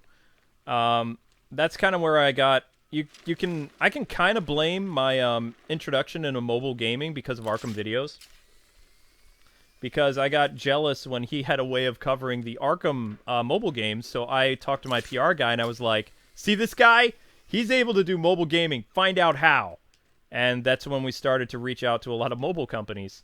And I learned how to capture mobile phones and all this other stuff. If it wasn't for Arkham videos, I don't think we ever would have gotten into that market, because I was jealous because he was able to do it. And then when I started playing the game, I was like, this game is stupid. I don't want to cover it. And I didn't. You go back and you look on my channel, there is no Batman Arkham City mobile footage at all, because I hated that game. I didn't do it. I was like, nope. But yeah, I like to think before me and Arkham videos became friends, I think we had like a rivalry, like a friendly rivalry, nothing serious, nothing like drama based, just like we pushed each other to do better. You know, he would release a video, I'd release 5. You know, I couldn't compete with the guy though, because he is like amazing when it comes to gameplay. Like there's no way. The only thing that I have had over him back in the day is that I spoke. I spoke and I didn't have an annoying voice. But yeah, in my eyes, that gentleman is a king when it comes to Arkham stuff. I am super jelly at how flawless he is at that game.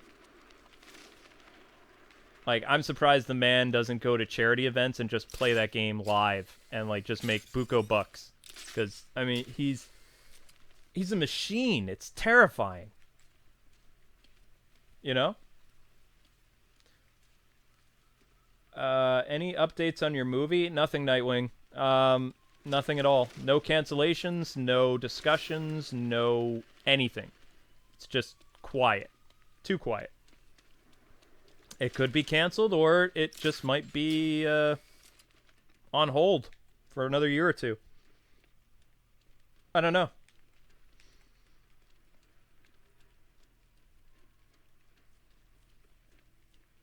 Oh yeah, everybody watched his gameplay back in the day. You can't... Any member of the Arkham community watched Arkham videos. They also used to take footage from him, which I don't know if he minded back in the day, but like he would get exclusives to stuff, so people would take his footage. And they said they asked him for permission. I talked to him. I was like, did so-and-so really ask permission for this gameplay? And he was like, nope. I was like, well, you're going to do anything about it? He's like, eh... I would have done something. But he's a nicer guy than I am.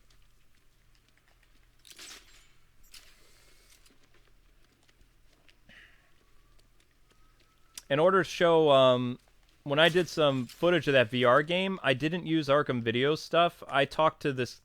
No, it was actually this kid that approached me. Because I think Arkham Videos was going to allow me to use this footage. But, this kid approached me, and he recorded the VR stuff, and we used his footage. That's how that happened. Because I can't play VR games. I get wicked sick.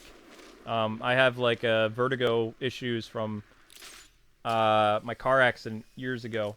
I can have vertigo flare up for no reason whatsoever, and it magnifies when I'm in VR. So I will, if there's ever a jump to video games, everybody is like, when is Kwing going to quit gaming? When gaming is completely VR, I'm done. It's over. Because I will be way too sick. I won't be able to do it. So when that happens, yes, I will retire. This channel will be archived, and that'll be it. But if there's still other types of video games instead of just VR, then we'll be fine. But when console goes full VR, I'm done. Because that's... I can't bypass my physical limitations as a human being. You know what I would do? I would probably get into voice acting at that point. Or I would talk to YouTube channels that needed like a narrator voice, and I would be the voice of like Animal Planet for kittens or something. Here we see playful Timmy running around with his sisters, Lynette and Elizabeth. Watch out, Timmy. Oh ho, the cat fell. So what do cats do when their owners are away? Play, of course. Did you know that cats sleep blah, blah, blah, blah, blah? That's what would happen to me. I would end up using my voice and shilling out something else. Because this voice is pretty cool. I can do a lot with it, especially as I age. I can't wait for me to be in my 40s and 50s and have like a more mature-sounding, like, wise voice or something like that. Because you know it's going to change. I just don't know what it's going to be. That seriously didn't reach?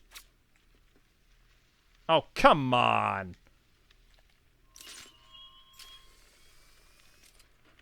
No, I can't be a hand model. My hands are not good-looking hands. I'll make Amber be a hand model. Amber, go do this.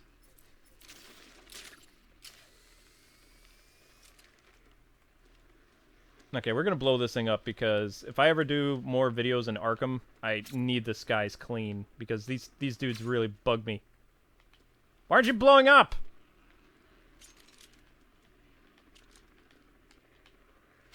For reals? Fine. I'm your hero in real life? Oh, that's sweet. I'm really not that nice a guy, but I'm glad you like watching my content. Oh my gosh, I didn't even think of the consequences on Twitter tonight. Oof. Ooh. Kwing lands in a drama again with hot water with Warner Brothers Entertainment. News at 11. Toxic white male yells at game developer for choices creatively. No, I'm not big enough to cause any ruckus. WB Games Montreal is watching this and probably like, ha ha ha! He's still sore about that? What a loser. Take the L, man. Dude, bro. Bro. You still angry about that? Man, what is wrong with you? Plenty. Fix your crap.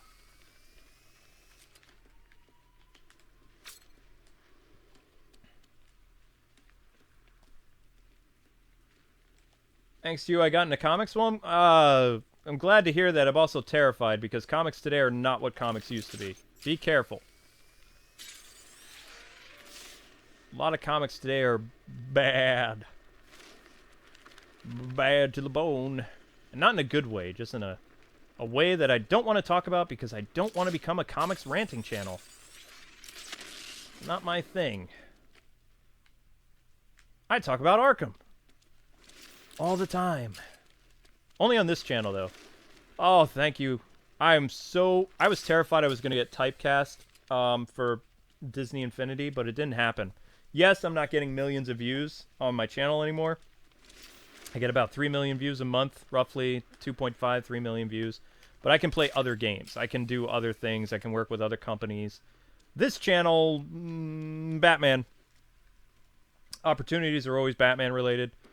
Can you do... I got approached last year, and I wish I didn't do this, because I turned it down. That would have been an easy $1,500 but there was like some Batman food related thing that was gonna happen, and they wanted me to do a video. It was an easy $1,500, and I said, ha ha ha, no.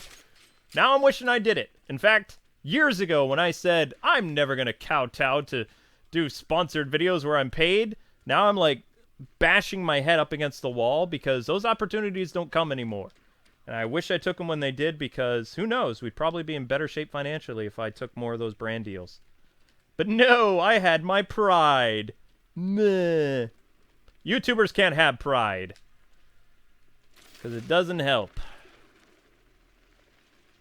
Grr. I don't even remember what the food item was. I just remember how much they were going to pay me, and it was something Batman related.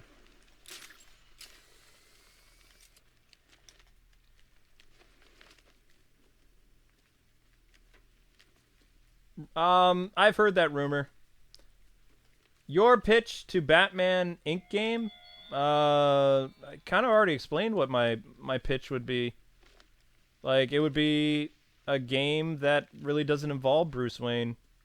It would be, you know, the Bat family. Nightwing, Damien being introduced, Tim, Oracle. Though I can't really introduce Stephanie because of Barbara.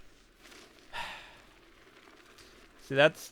People are like, what was the harm of the Tim Drake and Oracle thing? It's like, oh, besides the gross factor, the harm is you basically erase the possibility of a really great character, Stephanie Brown, from ever having a shot with Tim, and also great stories with Tim.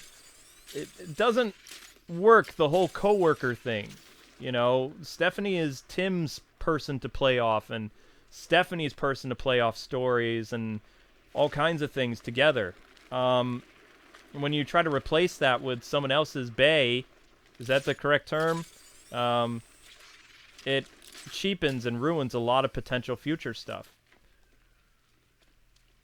And I do know for a fact that it wasn't really a creative decision that they made Tim and Babs a couple. I did some digging, y'all. I did some digging. And after years of pestering and talking to the right people, it was a mistake. Rocksteady knew. See, Rocksteady, they're not Batman experts. I don't know if you know this. They make mistakes. Their biggest mistake is that they knew that Robin and Batgirl were a thing. But, they didn't know which Robin. So, guess what happened? Well, you know what happened. That's all it was. Yep. That's all it was. Just because a company is working on a franchise that they love, it doesn't mean they understand it fully. They're not super fans. They're not avid comic readers. They're given a list of characters, and then they get the go-ahead from, you know, the developer or the parent company that owns them. They also didn't have Paul Dini involved with the third game. You know that, right? It wasn't a creative decision. They said that when they made the mistake because they realized their goof. And as a game developer, I've learned from a lot of my indie friends that make games, like a lot of indie studios, you can't own up to your mistake when you're about to release a game. Years later, you can have a confession if you want. And eventually I talked to the right person that caved and said, "Our bad." But, you know, you can never, ever, ever, when you're getting ready to release a game, you know, admit your mistakes, admit your error. You have to run with it and hope to God that there's not someone smarter than you that's going to call you on your faults. Unfortunate for Batman developers, Kwing exists. And he is too accurate and too insane to be ignored. I'm not ashamed of that either. I think that's a badge of honor. You cannot put anything Batman past me, ever. And sure, my audience isn't as big as it used to be, but I can still get my voice out there if I want to. Case in point, I was just ranting about stuff, and I brought in 600 people for tonight's stream. There's probably not 600 people anymore, but Nah, there's not that many anymore. 400 people, that's fine. I'm not even doing much anymore. I thought that was funny. I didn't. I will let you know. I laughed.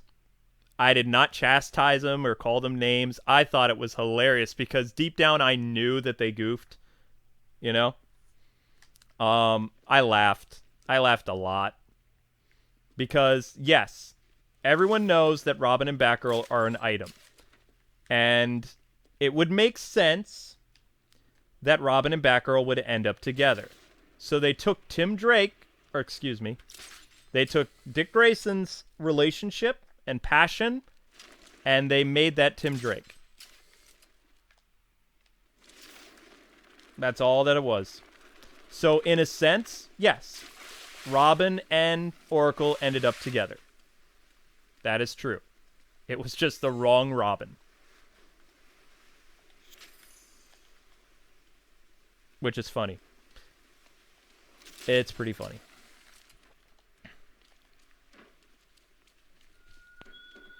But why, Kwing? Because, I already told you, you guys don't understand. When it comes to game development, even when it comes to comic books, they do not hire experts in that field. Even now, look at all the trouble that DC Comics is in trouble right now. All the people that they've hired with their crazy ideals and agendas.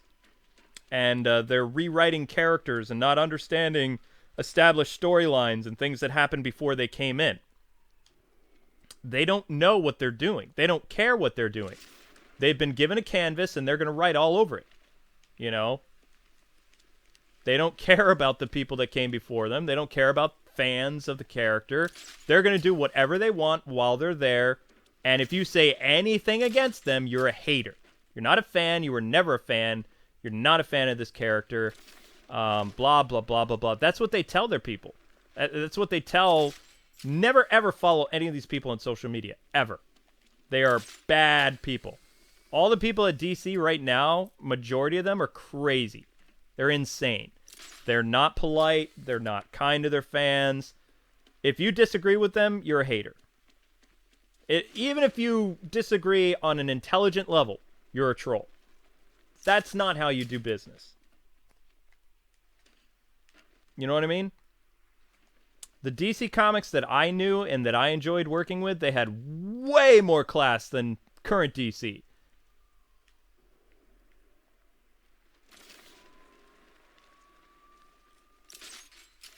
And of course, they're killing the comic book industry, but they don't care. So, when you guys ask, how in the world could there be a mistake that major with Robin and Batgirl ending up together? Because those people aren't experts. Just like, you know that in a movie, my job in a movie would to make sure that the continuity works, and there are actually jobs for this, and if you didn't know about this, in film and television, you can actually get a job where you are responsible for making sure everything flows the way it's supposed to. You're not necessarily a director, but it's your job to know everything before the director starts doing their job.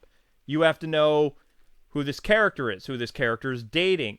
If this is a superhero, what identity is this movie about? In a Batman's case, is this a Robin movie? Who's the Robin? What point is this in Batman's career? What kind of Easter eggs can we throw in? They hire somebody who's supposed to know that stuff. And anybody can lie on their resume, too. You know?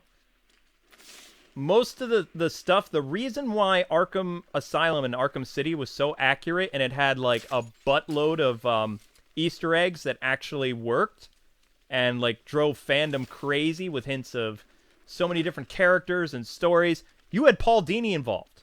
Paul Dini knows everything about Batman because, like me, he grew up as a super fan. And then he got to write the character and he got to create for the character. His job was to basically do justice to the character and expand upon it while not messing around with what's already pre-existed. He wants to tribute that. So it was a small error that happened, and, you know, most normal people weren't bothered by it. You can go and read my comments about the Tim Drake thing. Yes, Amber and I talked about it quite a bit, but as fans, we were really irritated by that, and we thought it was a creative decision. And then I think both of us forgave Rocksteady about that, because it wasn't a creative decision. It was an error that really couldn't be fixed. Because they kind of centered the whole game around, they wanted to do Robin and Batgirl fans justice.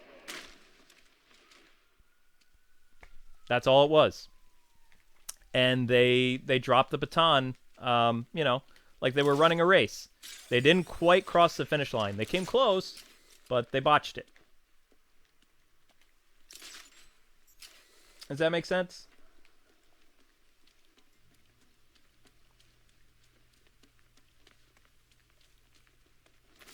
Yeah. So, I mean, it's not that... I mean, yeah, for some people it's a big deal. For me, it's still a big deal. I could write an entire video about, like, how they couldn't have noticed it, but you have to remember, if you're just a normal person that's not, like, a comic geek or had watched Batman the Animated Series or anything like that, you're not going to know any Robin from, you know, any other Robin. Robins are pretty interchangeable. I hate to admit it, but most Robins, it takes a really talented writer to give them a personality. Are you kidding me? Damien, love him or hate him, he has a distinct personality that puts him completely different than every other Robin. Tim Drake, before the New 52, he had a different personality, and everything about him was completely different. He couldn't fight well. He was more of a brilliant detective and tactician than he was a fighter. That made him different than a Dick Grayson or a Jason Todd or a Damien. Come the New 52, all the Robins are almost identical. You know? You could easily swap out Damien and Jason Todd, and you can't really see the difference between them in the New 52 at all. It's like Damien is a young Jason Todd. Even Tim Drake acts like a Jason Todd Robin. It wasn't until DC Rebirth that a lot of these characters started to act the way that they used to. Tim Drake was more of the intelligent, brainy person, not so much the fighter. Dick Grayson was more of the chatty comedian who was a, you know, pretty smart guy, but he's not really a detective. Jason is a hothead, like Raphael. Damien is more mellow and acts more, not innocent, but he has some naivety to him because he's a child. So they played on that more. Not so much the, hey, I'm an assassin for life, you know. He was becoming a teenager, so he would act more like a teenager. But in the New 52, he was just like a Ra's al Ghul running around that was in diapers almost, you know? That's what happened. The reason why DC lost so many fans with the switch from the New 52 to from pre-Flashpoint is it wasn't just the stories that changed. All the characters changed. Do you understand where I'm going with? Everything changed.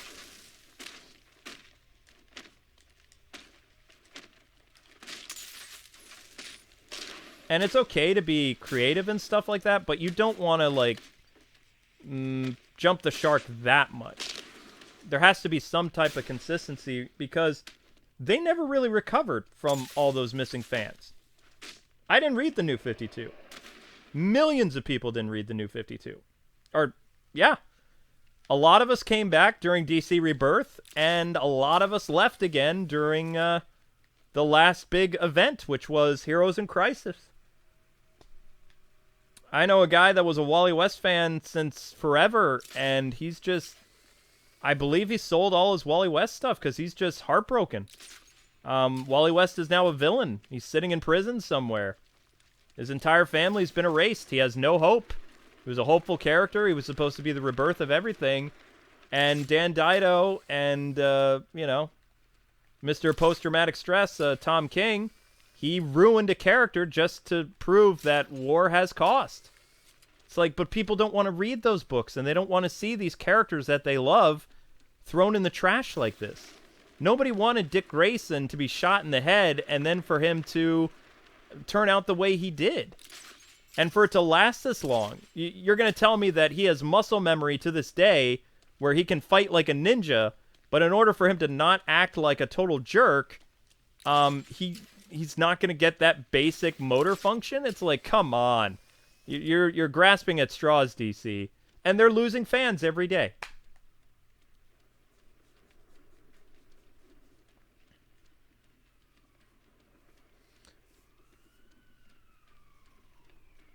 Wally is the villain in comics now. Yep, he's sitting in jail in the Justice League. And rumor is he's going to come back as a villain. That's the big tease for next year. Is when Wally West returns, it's going to be as a villain. He's going to become like a Reverse Flash or a Zoom or something. And right now, you know, they don't know what they're doing with the character. He's just kind of sitting in jail. But yeah, Linda, the kids, they're all killed. They're gone. Wally's whole reason for coming back to try to save the world and work with Barry, it's all for naught.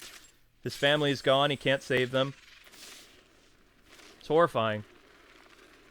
You can thank Tom King for that, because he believed that some more real-world stuff needed to be breathed into the comics to make them relatable these days to the people that basically need serious psychological help. And they're not going to find that in comic books. They're just going to get more depressed.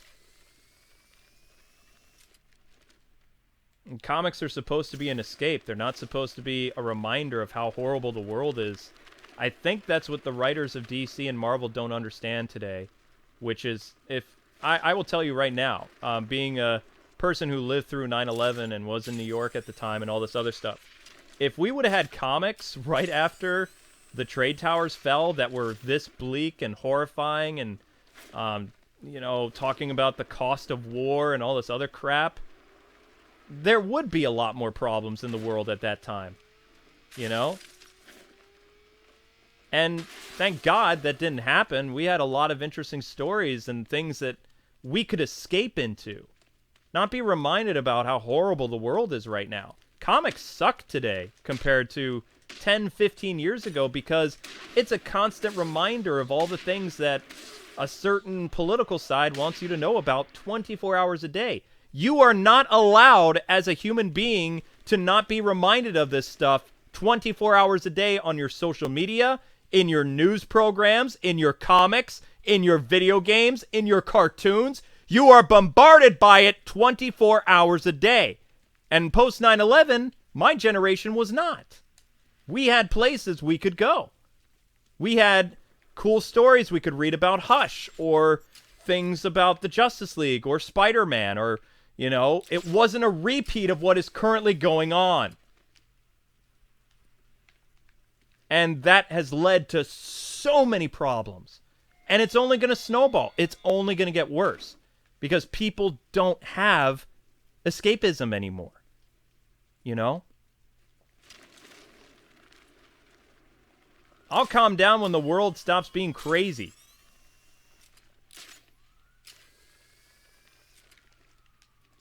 So yeah, if I was at DC or I was writing some of these games, I promise you they would be a lot different than the things that you're reading and seeing. Because I actually care about my fellow man, and I don't want to drive you all to taking depression pills for the rest of your lives, or to make you terrified to leave your own house. I want to give people hope. I want people to read exciting stories and things like that. There's enough bad things going on 24/7 that people don't need to know about. It just makes people fearful, and it doesn't do anything. It's not a gotcha moment. It's not like, oh, okay, now we're prepared. It's like, you're prepared for what? To be depressed? You're prepared to know that your favorite comic characters or video games are just like you, and they're just in a world that's completely hopeless? There's no way out of this tunnel? It's just darkness 24 hours? No. That's not what the world can be. People can make things happen. It only takes just one or two people to start the ball rolling again, and for things to get better. That's what I believe, anyway. And that's what I grew up with. That's why I'm so creative, too. At least I think so. I don't know. But anyway, you guys got any more questions for me? I don't have any editing to do tonight because I already did a brunt of my editing. And no, don't ask me to run for public office because I never will. I'd never get voted anyway. Although, good luck digging up my past.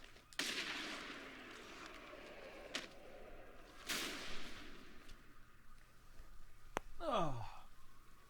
Can Nightwing beat Batman? Yes. It's happened. He doesn't like doing it, though.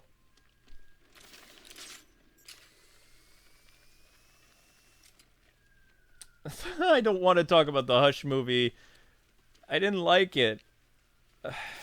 I'd have to... You have to understand, if I talk about Hush, the movie, it would have to be a stream like this where you just let me run around and rant, talking about the good things and the bad things. I would do that.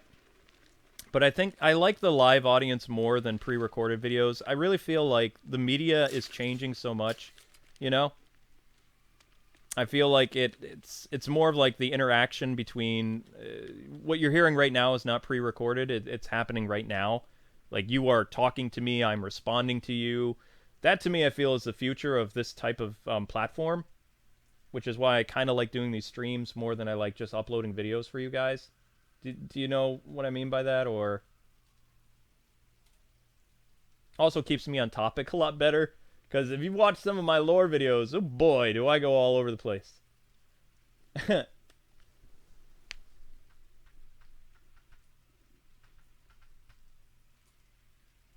I would do a Batman Reborn game. Yes, I would do it. If I was given the reins to, you know, to do that kind of stuff, if I was invited to be a consultant or something... I would move down to Montreal or go to London or something for a while and help out with that. But I don't know. The thing that's difficult right now is several years ago it was very easy to find the company that currently held the license to the Batman property, like the video games. At one point, Telltale had it, and we know that they're gone. At one point, Traveler's Tales had it. They don't. Rocksteady owned the Batman video game license, mostly. Because people forget that technically... I'm trying to remember. I was asking Way Forward about this a couple years ago. I don't know if that person still works there or not, because Batman Brave and the Bold had a video game come out when Rocksteady was the... basically... big owner of the Batman, you know, Batman game license. And Way Forward was able to make 2 games at the same time that Arkham City was in development. And I was always trying to figure out how they were able to do that. And they told me that it was a Warner Brothers decision, but it's not really the norm. Because when you're given the license of a game, usually it's not a shared license. Like... You know, that's how protective Warner Brothers is with Batman. So, I never really got an answer to that question. I don't think I ever will. But, like I was trying to say when I was getting to my point, I don't know who the current license holder of the Batman video games is right now. And I haven't known for 4 years. The last people that I heard that had the rights to it was WB Games Montreal. But then I heard they lost it to Telltale. And now that Telltale is gone, I don't know who has the Batman license. It could have gone back in-house to Warner Brothers, or there could be another studio working on a Batman game we don't even know about. No idea. It's very difficult for game journalists to do their job these days, which is why I believe a lot of them do clickbait. And a lot of them do articles where they attack people that play video games and... the Me Too movement and all this other stuff. A lot of information for video games is not available to journalists the ways that it was. It's almost like an entirely new medium. And it's terrifying because how do you find ways for your publication to stay alive? You do clickbait, basically. You attack your consumer. You create outrage. If you can't do your job, you know, you got to find some things to do. I wish it wasn't that way, but it seems to be, doesn't it?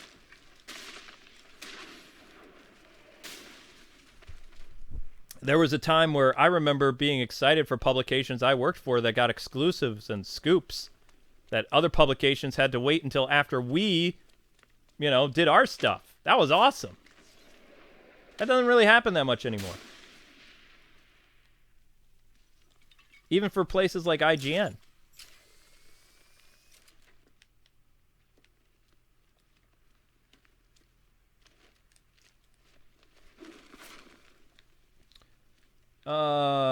Thoughts on Tim Drake's new outfit? Tim Drake's new outfit and what? Can you explain, please?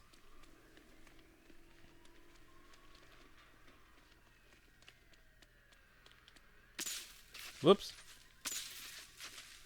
What do I think of the Snyder Cut? I think it exists. I think we'll never see it. Because Warner Brothers doesn't want you to see it. That's the hard truth. There's too much of the movie that was made that could have been 2 or 3 movies, and Warner Brothers does not want you to see it, and unless by a miracle you get somebody in Warner Brothers, like the executive branch, years from now, that is like, okay, no harm in having another, interpretation of this Justice League. We'll show you the Snyder Cut like we did with Watchmen. Yeah, it'll happen. But right now, good luck. That's an executive decision, and you will be... You'd be a genie if you could get a Warner Brothers executive to rescind a corporate, agreed-upon decision by the board. Good luck. Zack Snyder couldn't do it. Zack Snyder got fired. And Whedon was brought in. It was more than just... They want you to think that it was the daughter's suicide that made Zack get off the project. That was awfully convenient. I'm not saying that, something happened bad to his daughter from someone else. I mean, it all kind of coincided.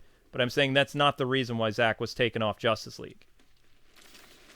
That's the sob story they want people to believe. There's more going on behind the scenes on an executive level. I know it.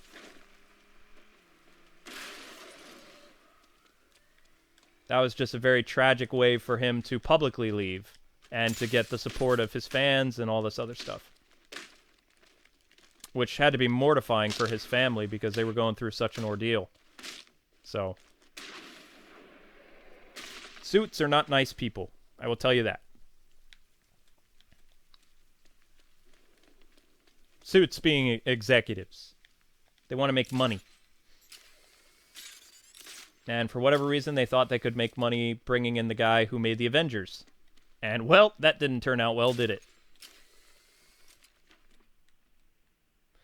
I remember when game demos were a thing.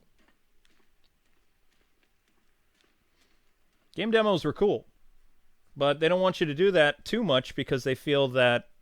Which they're actually wrong, because game demos were actually a way for people to get interest into the game, and then they would buy it. And,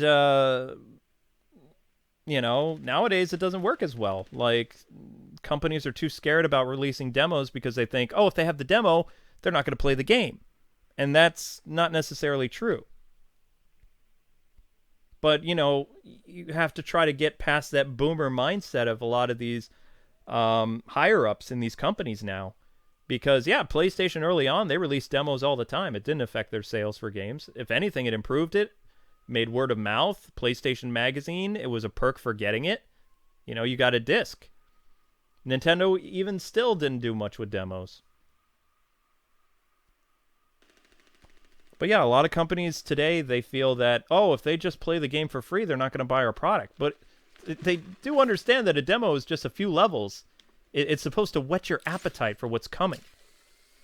And also to get the public behind you and what your game is going to be. And there's still some companies that do demos. A lot of indie companies do it. And that's probably part of the reason why indie companies are so successful, if you think about it. Is that my Batmobile just sitting there? It is. But anyway, we're getting kind of long, guys. You could probably pick my brain about a lot of things, but I feel like we're getting way off topic. But I did say we'd open up the floor, so I'll take 10 more comments, and then we're going to wrap up the stream because I don't even know if we're at the 3-hour mark, to be honest.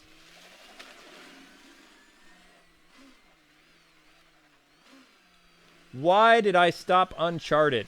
Couple factors why I stopped Uncharted. We had some copyright claims, and also I'm not very good at the game. I love the game, but when I started YouTube, you didn't watch a creator because they were the best person at playing a game.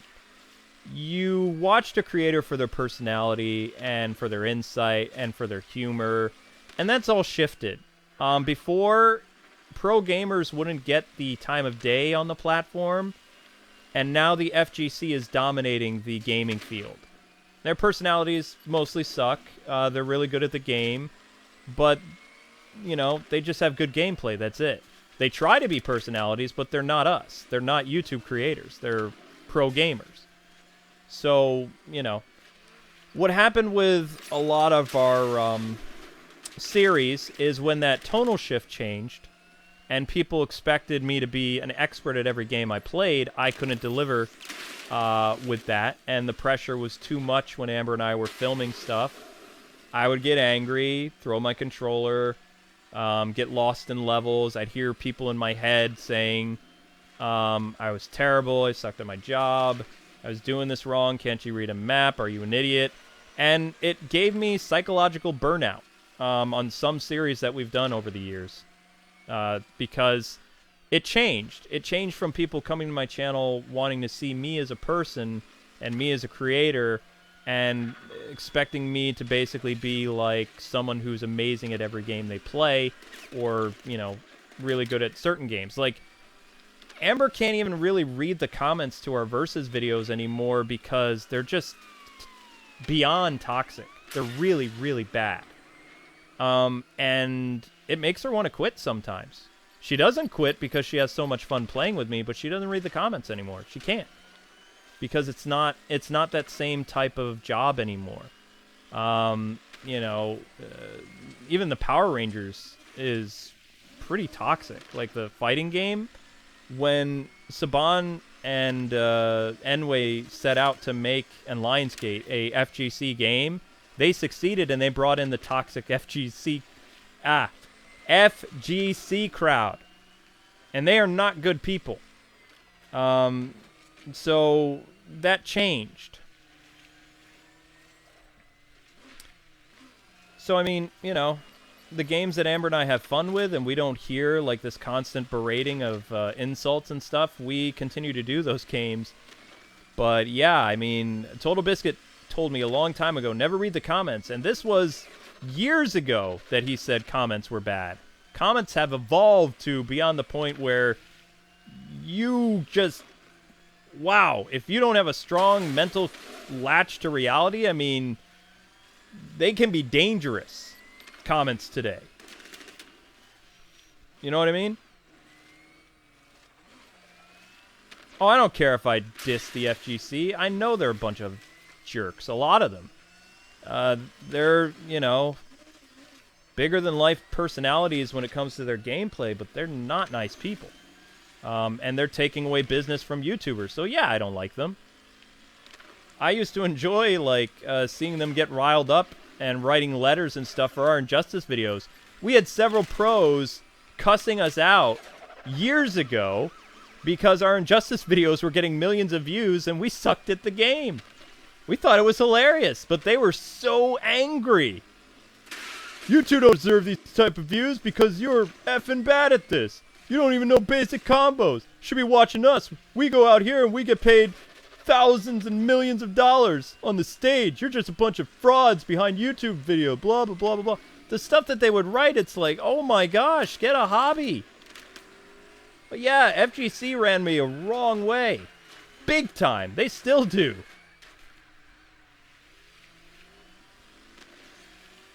I could ruin half of those people by posting their, what they think are gone messages on some old videos. Still there. It's amazing.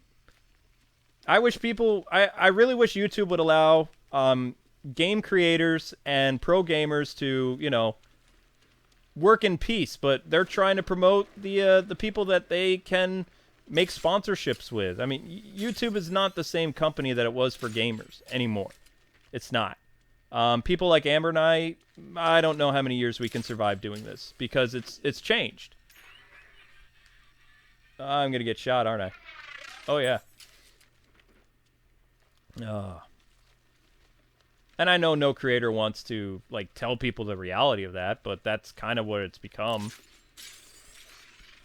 Either you get really, really good at the game and you sacrifice your commentary for, you know, views and gameplay, or you just go to Twitch. James is a really nice guy. He's not an FGC person. I don't think you understand what a pro gamer is.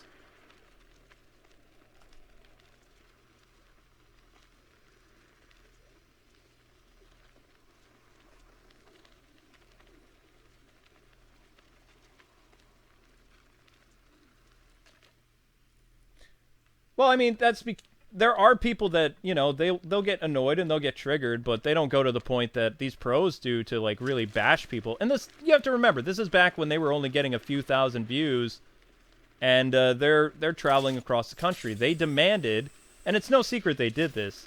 There's a big rumor going around like a couple years ago that they had a hand in changing the algorithm for gaming so that they could make more money on the platform and that their teams could also do better. And I would say more than half of the FGC partners are racking in probably about half of anywhere between 50 to 100,000 views of video right now on any type of like fighting game they cover, where 2 years ago they didn't, and they don't have the social media presence for that. They don't. The algorithm changed because you still have the same creators that people who have millions of subscribers, they get thousands of views now.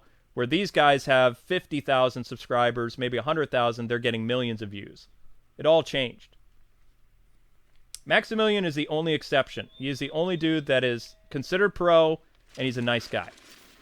I really like Max. I have nothing but respect for him, and I respect him as a creator.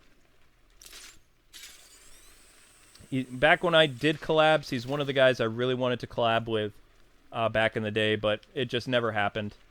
It never will happen, anyway. We're from totally different worlds.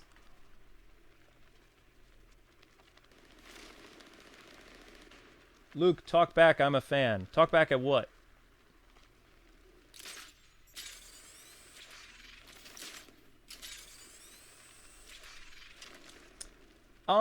If you want, you could go to Mixer. I mean, Mixer is kind of how Twitch started. Like, I think that's kind of why Ninja went there. I don't know, though, because I don't follow Fortnite. I did one Fortnite video, and I have death threats on that video. Whereas if Fortnite would have come out, like in, I don't know, we'll say 2013 or something, I probably would have gotten a lot of fans from that, even though I'm terrible at the game. But, yeah, most of those, my gosh, it's Fortnite. People are, like, telling me to go kill myself for playing Fortnite or playing it badly? Come on. That's crazy. So yeah, I mean, if I wasn't making an income at this job, like after 12 years, I probably would quit and do something else, just based on, I can't even reply in the comments because it's not, I don't think it's good for my mental state of mind. I love replying to people, and I think that's why I enjoy live streaming more, is because I can't, it's not that I try to ignore people these days. I have no idea what's going to be said on my videos. The only place that my videos are not crazy to interact with fans is how Batman died. That video that has like 2 or 3 million views, I go on there, I read the comments, I listen to people's theories. My lore videos are still pretty tame, but when it comes to just regular gameplay walkthroughs, oh my gosh. Bad.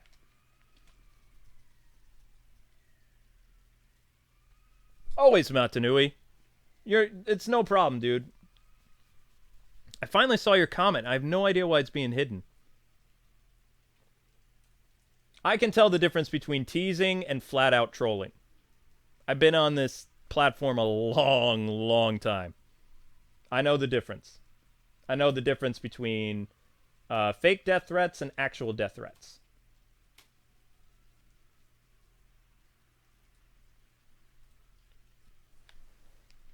I'm not good.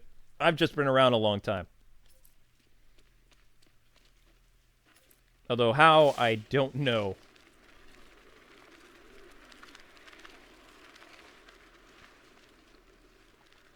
But let's do 8 questions left. Let's keep it on topic, and because I can just talk all the time. My channel is kind of like a real talk channel. I know people don't like when I rant, but it's like not many people have this perspective of a YouTube partner who's been on the platform 12 years, who actually speaks their mind. Most of them like button it. You'll never, ever, ever see Austin say anything bad about YouTube, ever.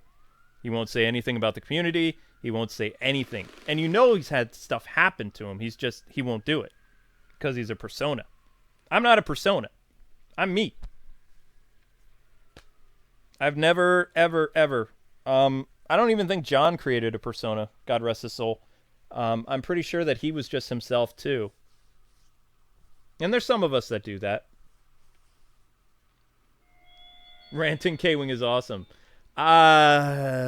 Depends. Depends. Oh, you don't know who Austin is. That's good.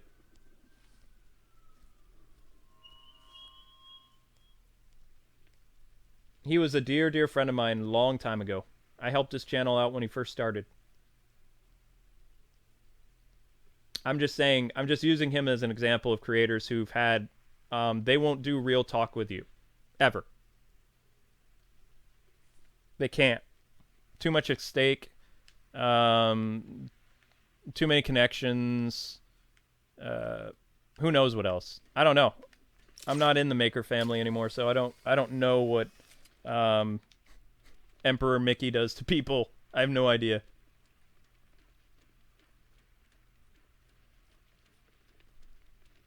In a world where Luke Kwing is a legend in his own mind.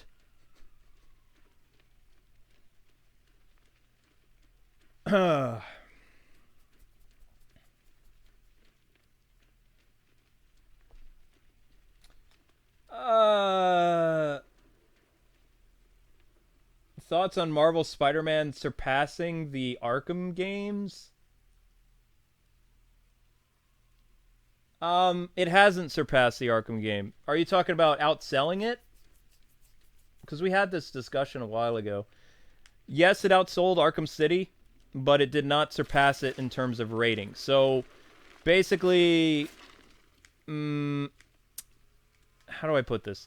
There are 3 categories that Arkham City has over, well, had. How do I put this? They had the awards, they had the sales, and they had the ratings. Or they had the review scores, the reviews.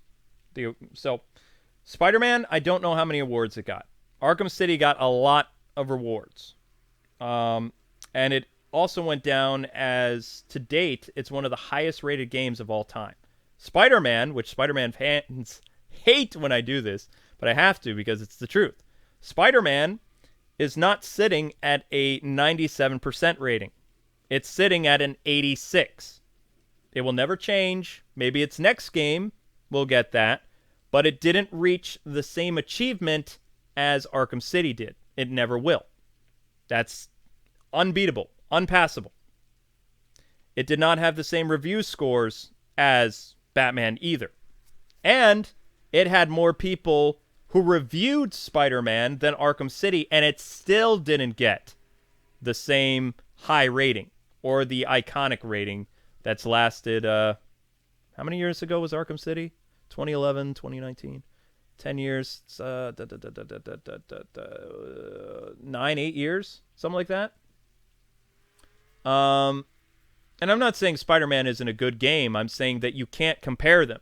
Yes, Spider-Man finally outsold Arkham City, which is a game, mind you, that came out in 2011. So that is considered an achievement. But in terms of iconic reception, reviews, and awards, Arkham is still way up here. Spider-Man is kind of in the middle. And it's done. The next game could surpass it. Yes. Or it might just be a little bit better than the other Spider-Man game, which would put it around 90, maybe 94. You have to remember, it is really, really hard for reviewers and, we'll say, rating places to give a game anything past a 9.5. There are 30 games in history that are around a 97 or a 98% out of thousands of games. Do you understand? So Arkham, yeah, AK City is rated, I think, 30th video game of all time. Spider-Man, current rating, last time I checked, it was either 80 or 120 of all time. So that's not really surpassing something. In my mind, to surpass something, and common sense, you would have to beat it in all of its categories, not just one. Does that make sense? Does anybody understand that? Are the wheels in your head turning a little better now? Does it make sense?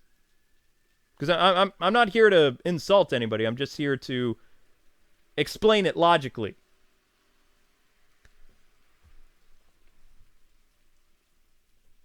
Yes, sales had beat it. I already said that. But it has not surpassed it.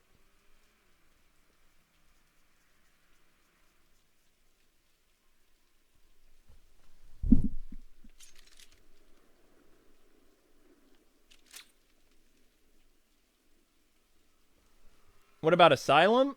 I don't remember what the ratings on Asylum were because it was the first one.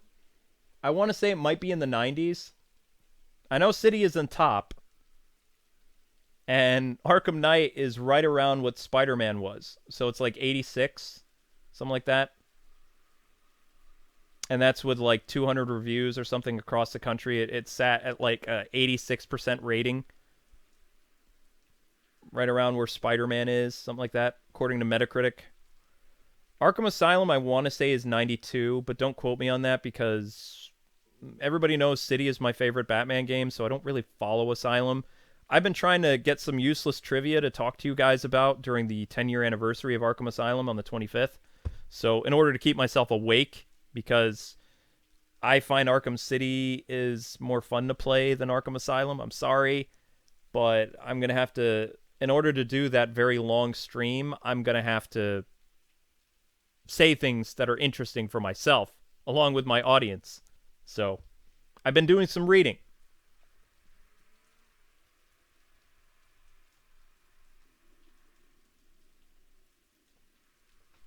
Oh. Now, you're talking about the Bendis run of Young Justice, right?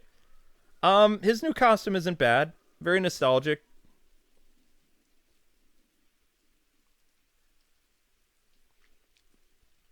I don't want to talk about the Birds of Prey movie. It's not going to be very good.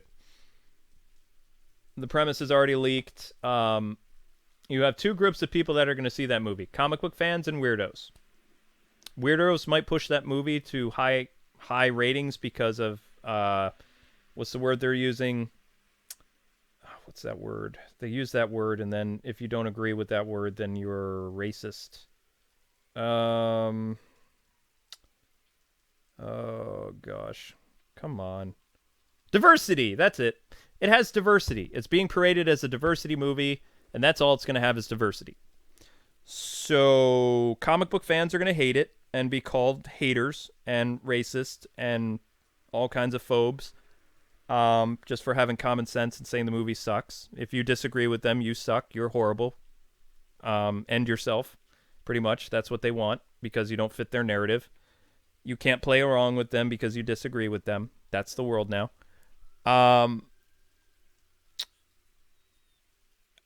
I think the movie might be pushed by weirdos to success, but I don't know.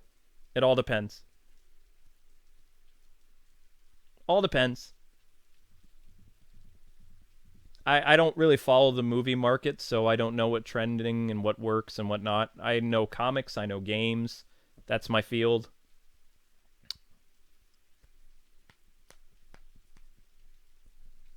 Luke, talk back in the chat. I am talking.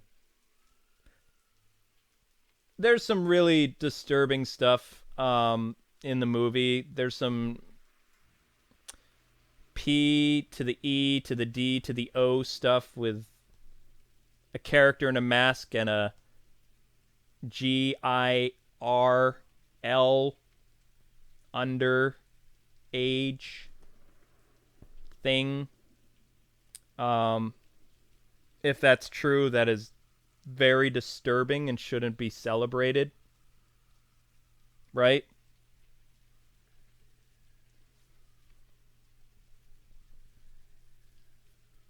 Yeah. It's being, because there's some diversity in the movie, they're trying to normalize some of the things that happen to this little girl. Yeah, yes, disturbing. That is something that people need to be saying, but they're not. They're praising the movie for being creative and funny when they are basically, how can I say this without being demonetized? I don't think I can. If I use that word, that's it for this video. I can't say it. But they're doing they're doing things that should be condemned, and they're being accepted by weirdos. All because they have done some different cast choices and other things.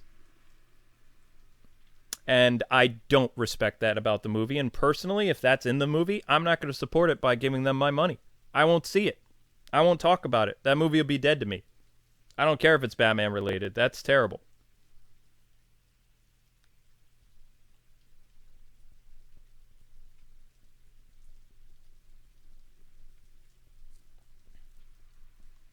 So yes, I know all about that stuff.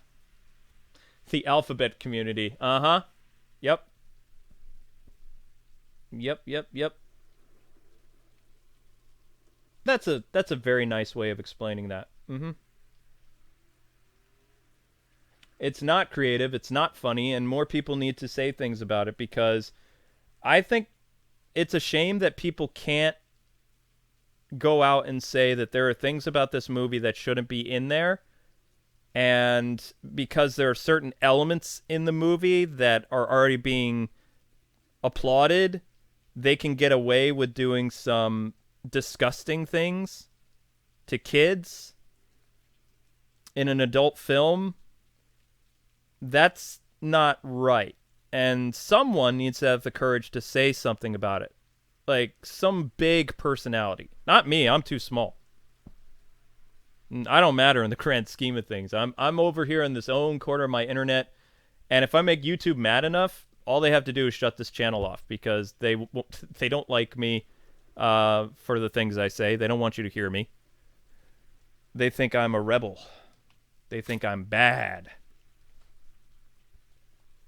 They think that I am toxic and other things. I even had somebody at YouTube a couple years ago saying how I interact with my wife is misogynistic.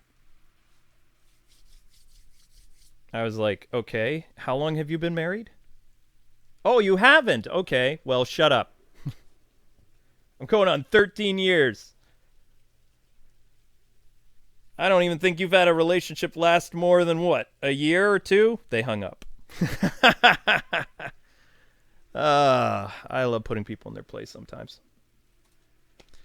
I'm amazed I made 13 years. I drive Amber crazy. She drives me crazy.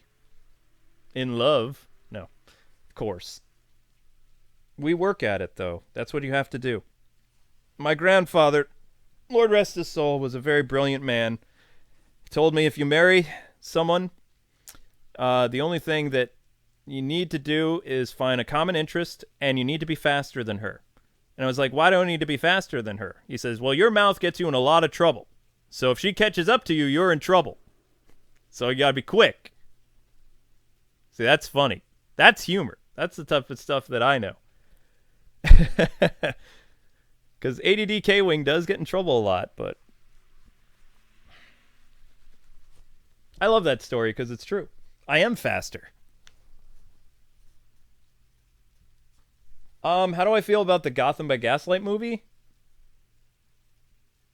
Um, are you talking about the animated one that came out years ago? It was great. It's not for kids though. I don't even think there's kids watching this right now.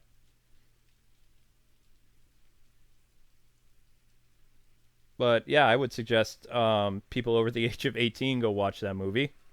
It's really good. The ending's a little. I don't like the ending. I don't like what they do to the twist for a character. But overall, it's a good adaptation.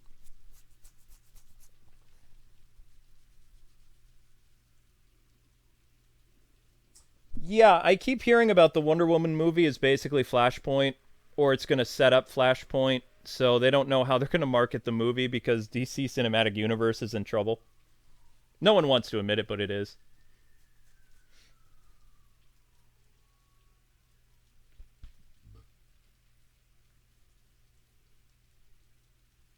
Oh no! If YouTube actually gets me to admit certain things, they'll pull the plug on all my channels because they don't like us. That's why they hide me from the search engine because they think I brainwash children. I had one email from YouTube several years ago. I don't even remember what they were mad about, but it was something they were worried about our conversations about a healthy relationship between a husband and wife. Nothing dirty, mind you, just how Amber and I interacted. They thought that that was dangerous for children to hear on our kid friendly channel because they said that type of relationship isn't possible. So, uh, YouTube is too in the creator's business, personally. And they can get away with that kind of stuff, which is crazy. I used to like the Viacom days because creators were left alone. You didn't have to worry about the ethics police and all this other stuff.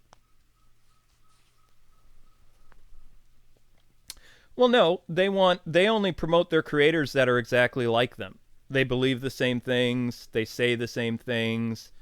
It's like they're in this own little cult group, and we're not a part of that cult group. Amber and I have different beliefs, different philosophies, different ways of living life.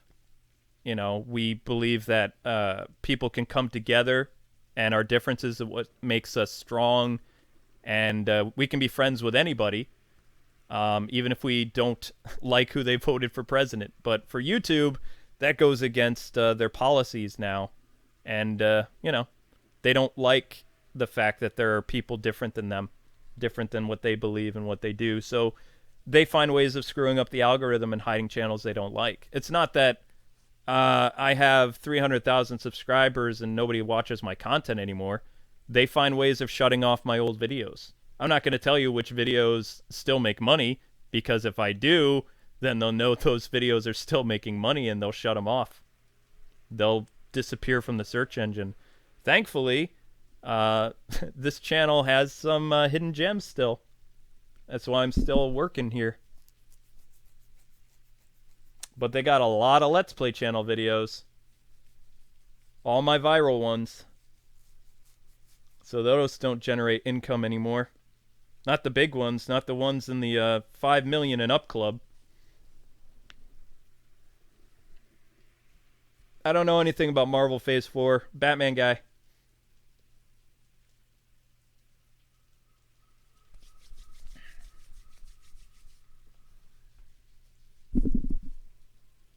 Yep. I'm also not allowed to go to the. I could talk about this now because it doesn't matter. I'm barred from the. What do they call those? The workshops. I'm not allowed to obtain the. Yeah, I'm not allowed to go to the workshops in New York City, California, or wherever else they have them. I've been blacklisted from those places to get help from other creators, things like that. What else did they do? They did some crazy stuff to one of the networks I was involved with. Oh yeah, when I leave YouTube, I'm writing a book. I'm gonna say everything they did to try to make us unsuccessful, but I have somebody in my corner that they don't. God. That's the only reason I'm still on YouTube. And God is bigger than them. It's the only way I've survived. I'm not ashamed to say that. It is not physically possible with how far we are beaten down every month that we're still here. It's not humanly possible. And they don't like me saying it. I have a letter from them where I was outlawed from saying my catchphrase. And we have it on our fridge. And I still say it.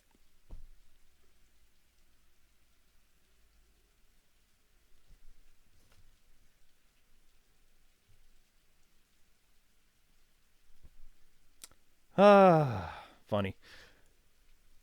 But I'll tell you what, guys, it's really hard to be this beaten down, to have, only a percent of your audience allowed to see your stuff. I go crazy sometimes because when I talk to you guys, every month, it's like I'm talking to a subscriber I haven't seen in years.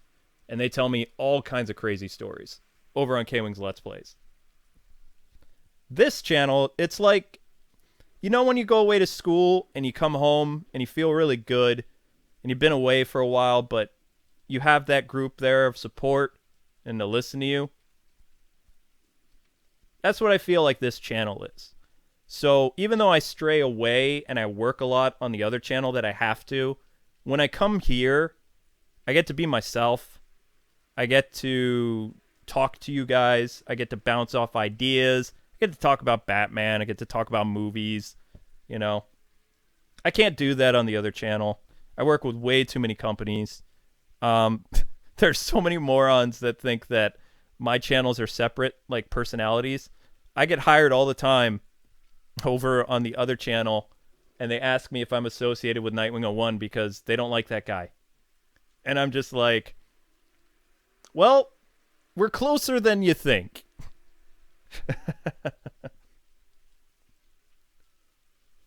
It's a crazy world, my friends. Crazy world.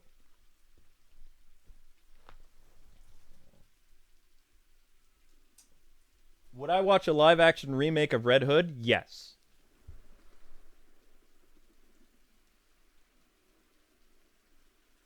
One more time. If you're barred from using Joker, who would you use in place of the Joker? Okay.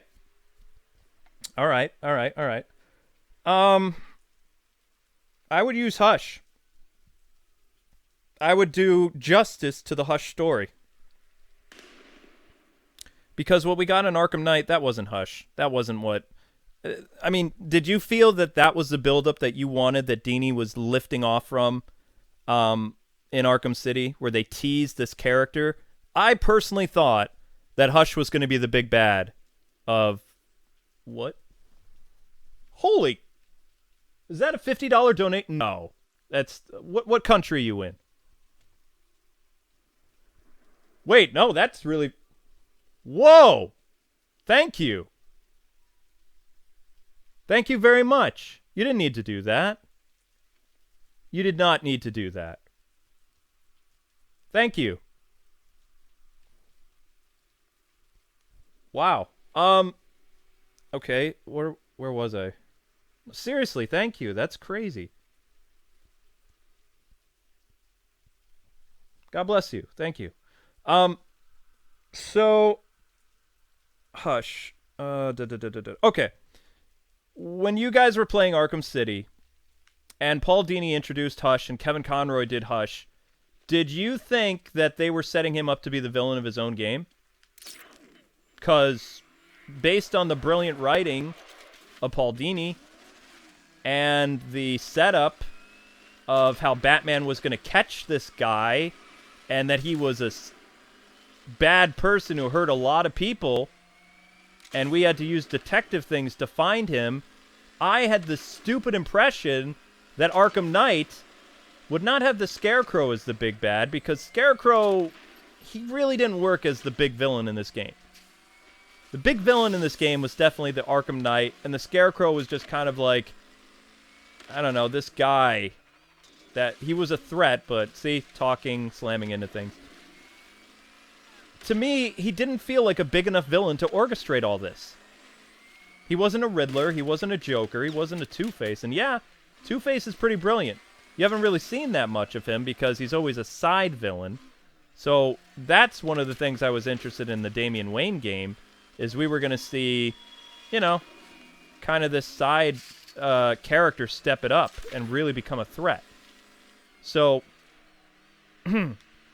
my thing with the build-up from Arkham City, I honestly thought, and I was stupid for this, that we were going to get an amazing story with twists and turns about a Hush character. So, what I would do is, based on my imagination, and use that as an idea for a game, where Hush would be the big bad.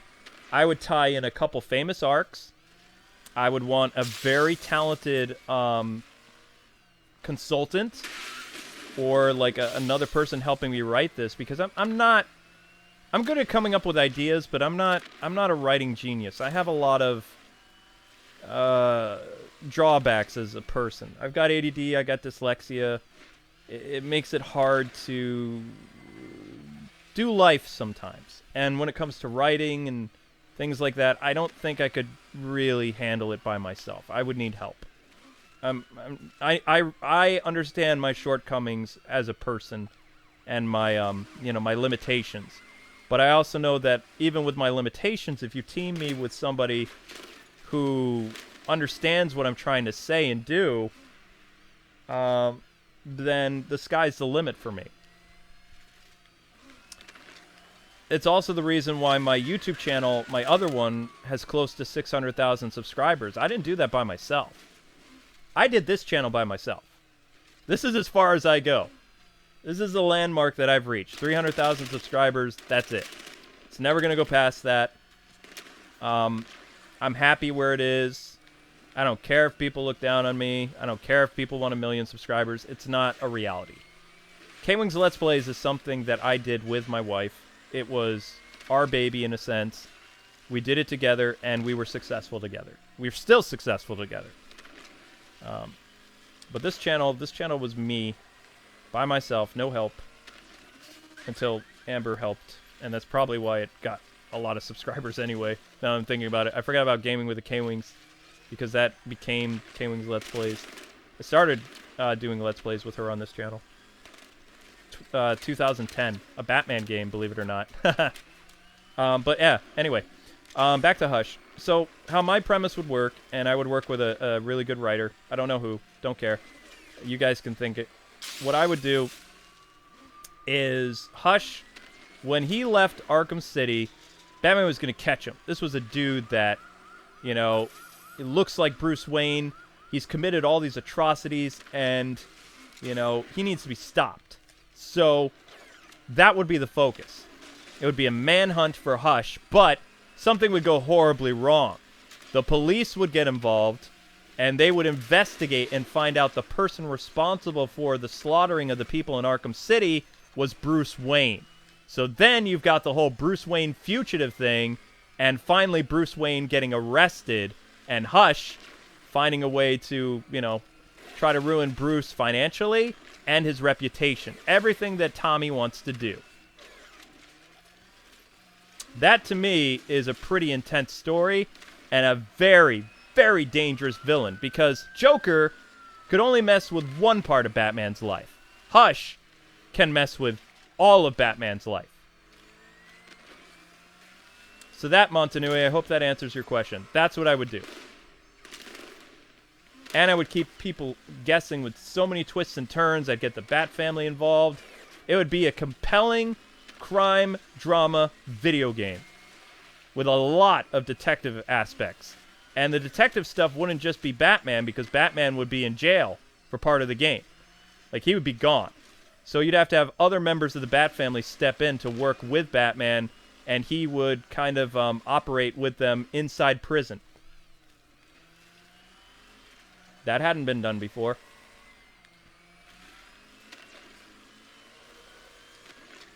So yeah, that to me would be really cool. And that, foolishly of me, I thought Hush was going to be the big revealed bad guy. So then when we got this crazy thing where he's just goes into Wayne Tower and he's trying to steal money. He's got Lucius Fox hostage, and then Batman beats him like he's just a regular thug. It's kind of like, wow, that's not what I was expecting at all. Oh yeah, I love detective stories. Are you kidding me? Like, the Batman I grew up with, those were detective stories. Those were mysteries. Those are awesome. You don't really have a lot of that anymore. You had Jim Lee's Hush with Jeff Loeb, and that was it. I can't really think of a lot of heavy detective stories that Batman's been involved with outside of the Court of Owls, and the Court of Owls wasn't really a detective story. If I'm being honest, the Court of Owls was kind of like a thriller, a little bit. Is that the right wording? Would you guys consider it a thriller?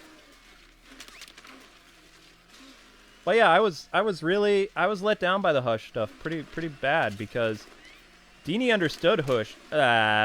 Words. Been talking a while. Dini understood Hush. Like, he really got the villain, and he really wanted to do something with the villain. But by the time the next Arkham game had come out and was in development, he had moved on to Marvel, I think. Like, Arkham City was kind of like his last big Batman thing. And then he went to Marvel.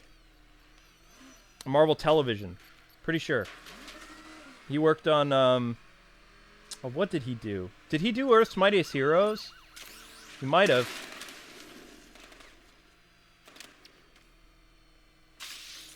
K-Wing Paul Dini. Oh my gosh, I would die. If you want to kill me, team me up with Paul Dini. I would give up the ghost after that, because there's nothing left I can do. Paul Dini is like one of my major heroes in terms of writing. He's amazing. And I would love, just for one day, just to talk Batman with Paul Dini, and just, because I know most of the stories that he adapted. I know the Batman that he liked when he was a kid. You know? It wasn't really my Batman, but I can respect that, because I know where they borrowed from so much inspiration was the 70s and 80s Batman comics for their Batman animated series show. Whereas the comics that I grew up with, honestly, were Paul Dini and animated series comics, because DC Comics Batman stories until Chuck Dixon, you know, after Nightfall, they were kind of garbage. Nightfall, it was necessary, and it was bad, because it kind of brought, I would say, a driving force back behind Batman stories, and it gave us Robin as a solo character, which nobody had done before. Robin was a sidekick. Sure, you could argue that, well, Robin went off on his own and he went with the Titans, but the Titans were all sidekicks. You know? It was a group of sidekicks that turned into a family. They were still sidekicks until the new Teen Titans.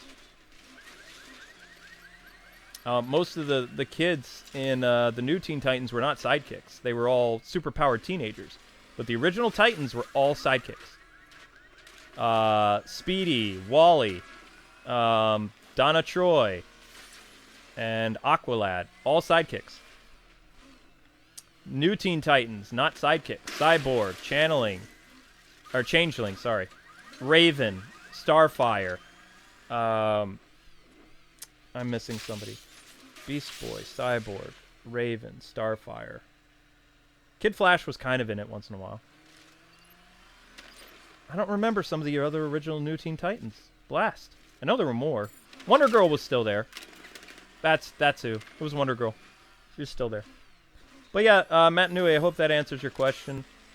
My mind is kind of circling around a lot of stuff, but I would love to talk 80s and 90s, or,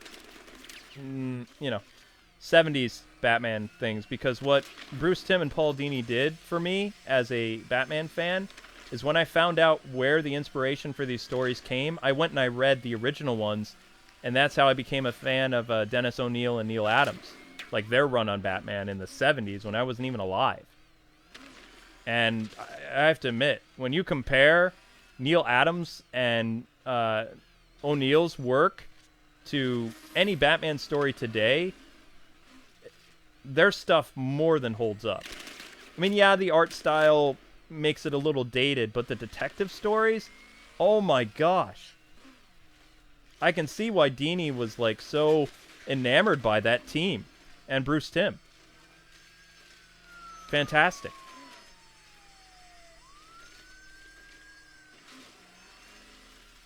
All right, so just a couple more questions, guys, because I'm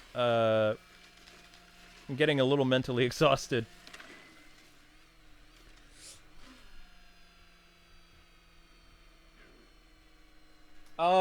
Did I ever read some stuff by Alex Ross? Yes. Are there any games this year I'm looking forward to? Yeah. There's a couple, actually. Luigi's Mansion 3. I'm looking forward to Astral Chain, which comes out this month. I don't know what channel I'm going to play that on. The Legend of Zelda. What is it? Link's Awakening, the remake. Looking forward to that. Trying to think what else is coming out this year. That's not it, is it? No. Dragon Quest is coming out next month.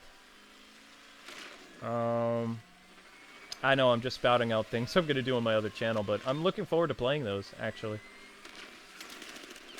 Very excited about playing those.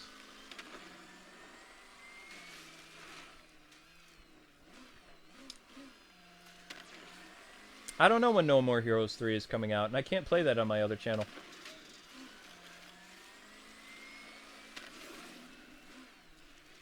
There's no Batman game coming out that we know of. Just ones that are in development. Games can be in development a long time. And even when they finish development, that doesn't mean they get the green light to release when you think they do. For all you know, the Court of Owls game could be done. They just don't have permission to, you know, start hyping it up yet. You don't know.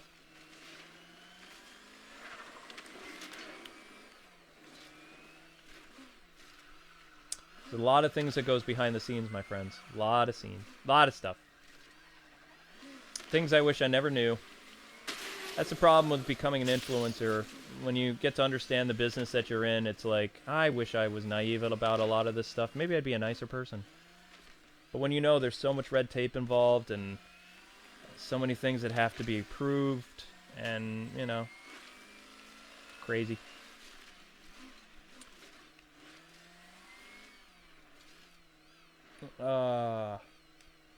Is Cyberpunk this year?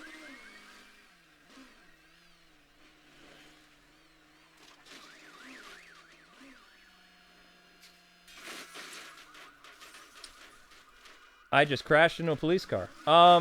If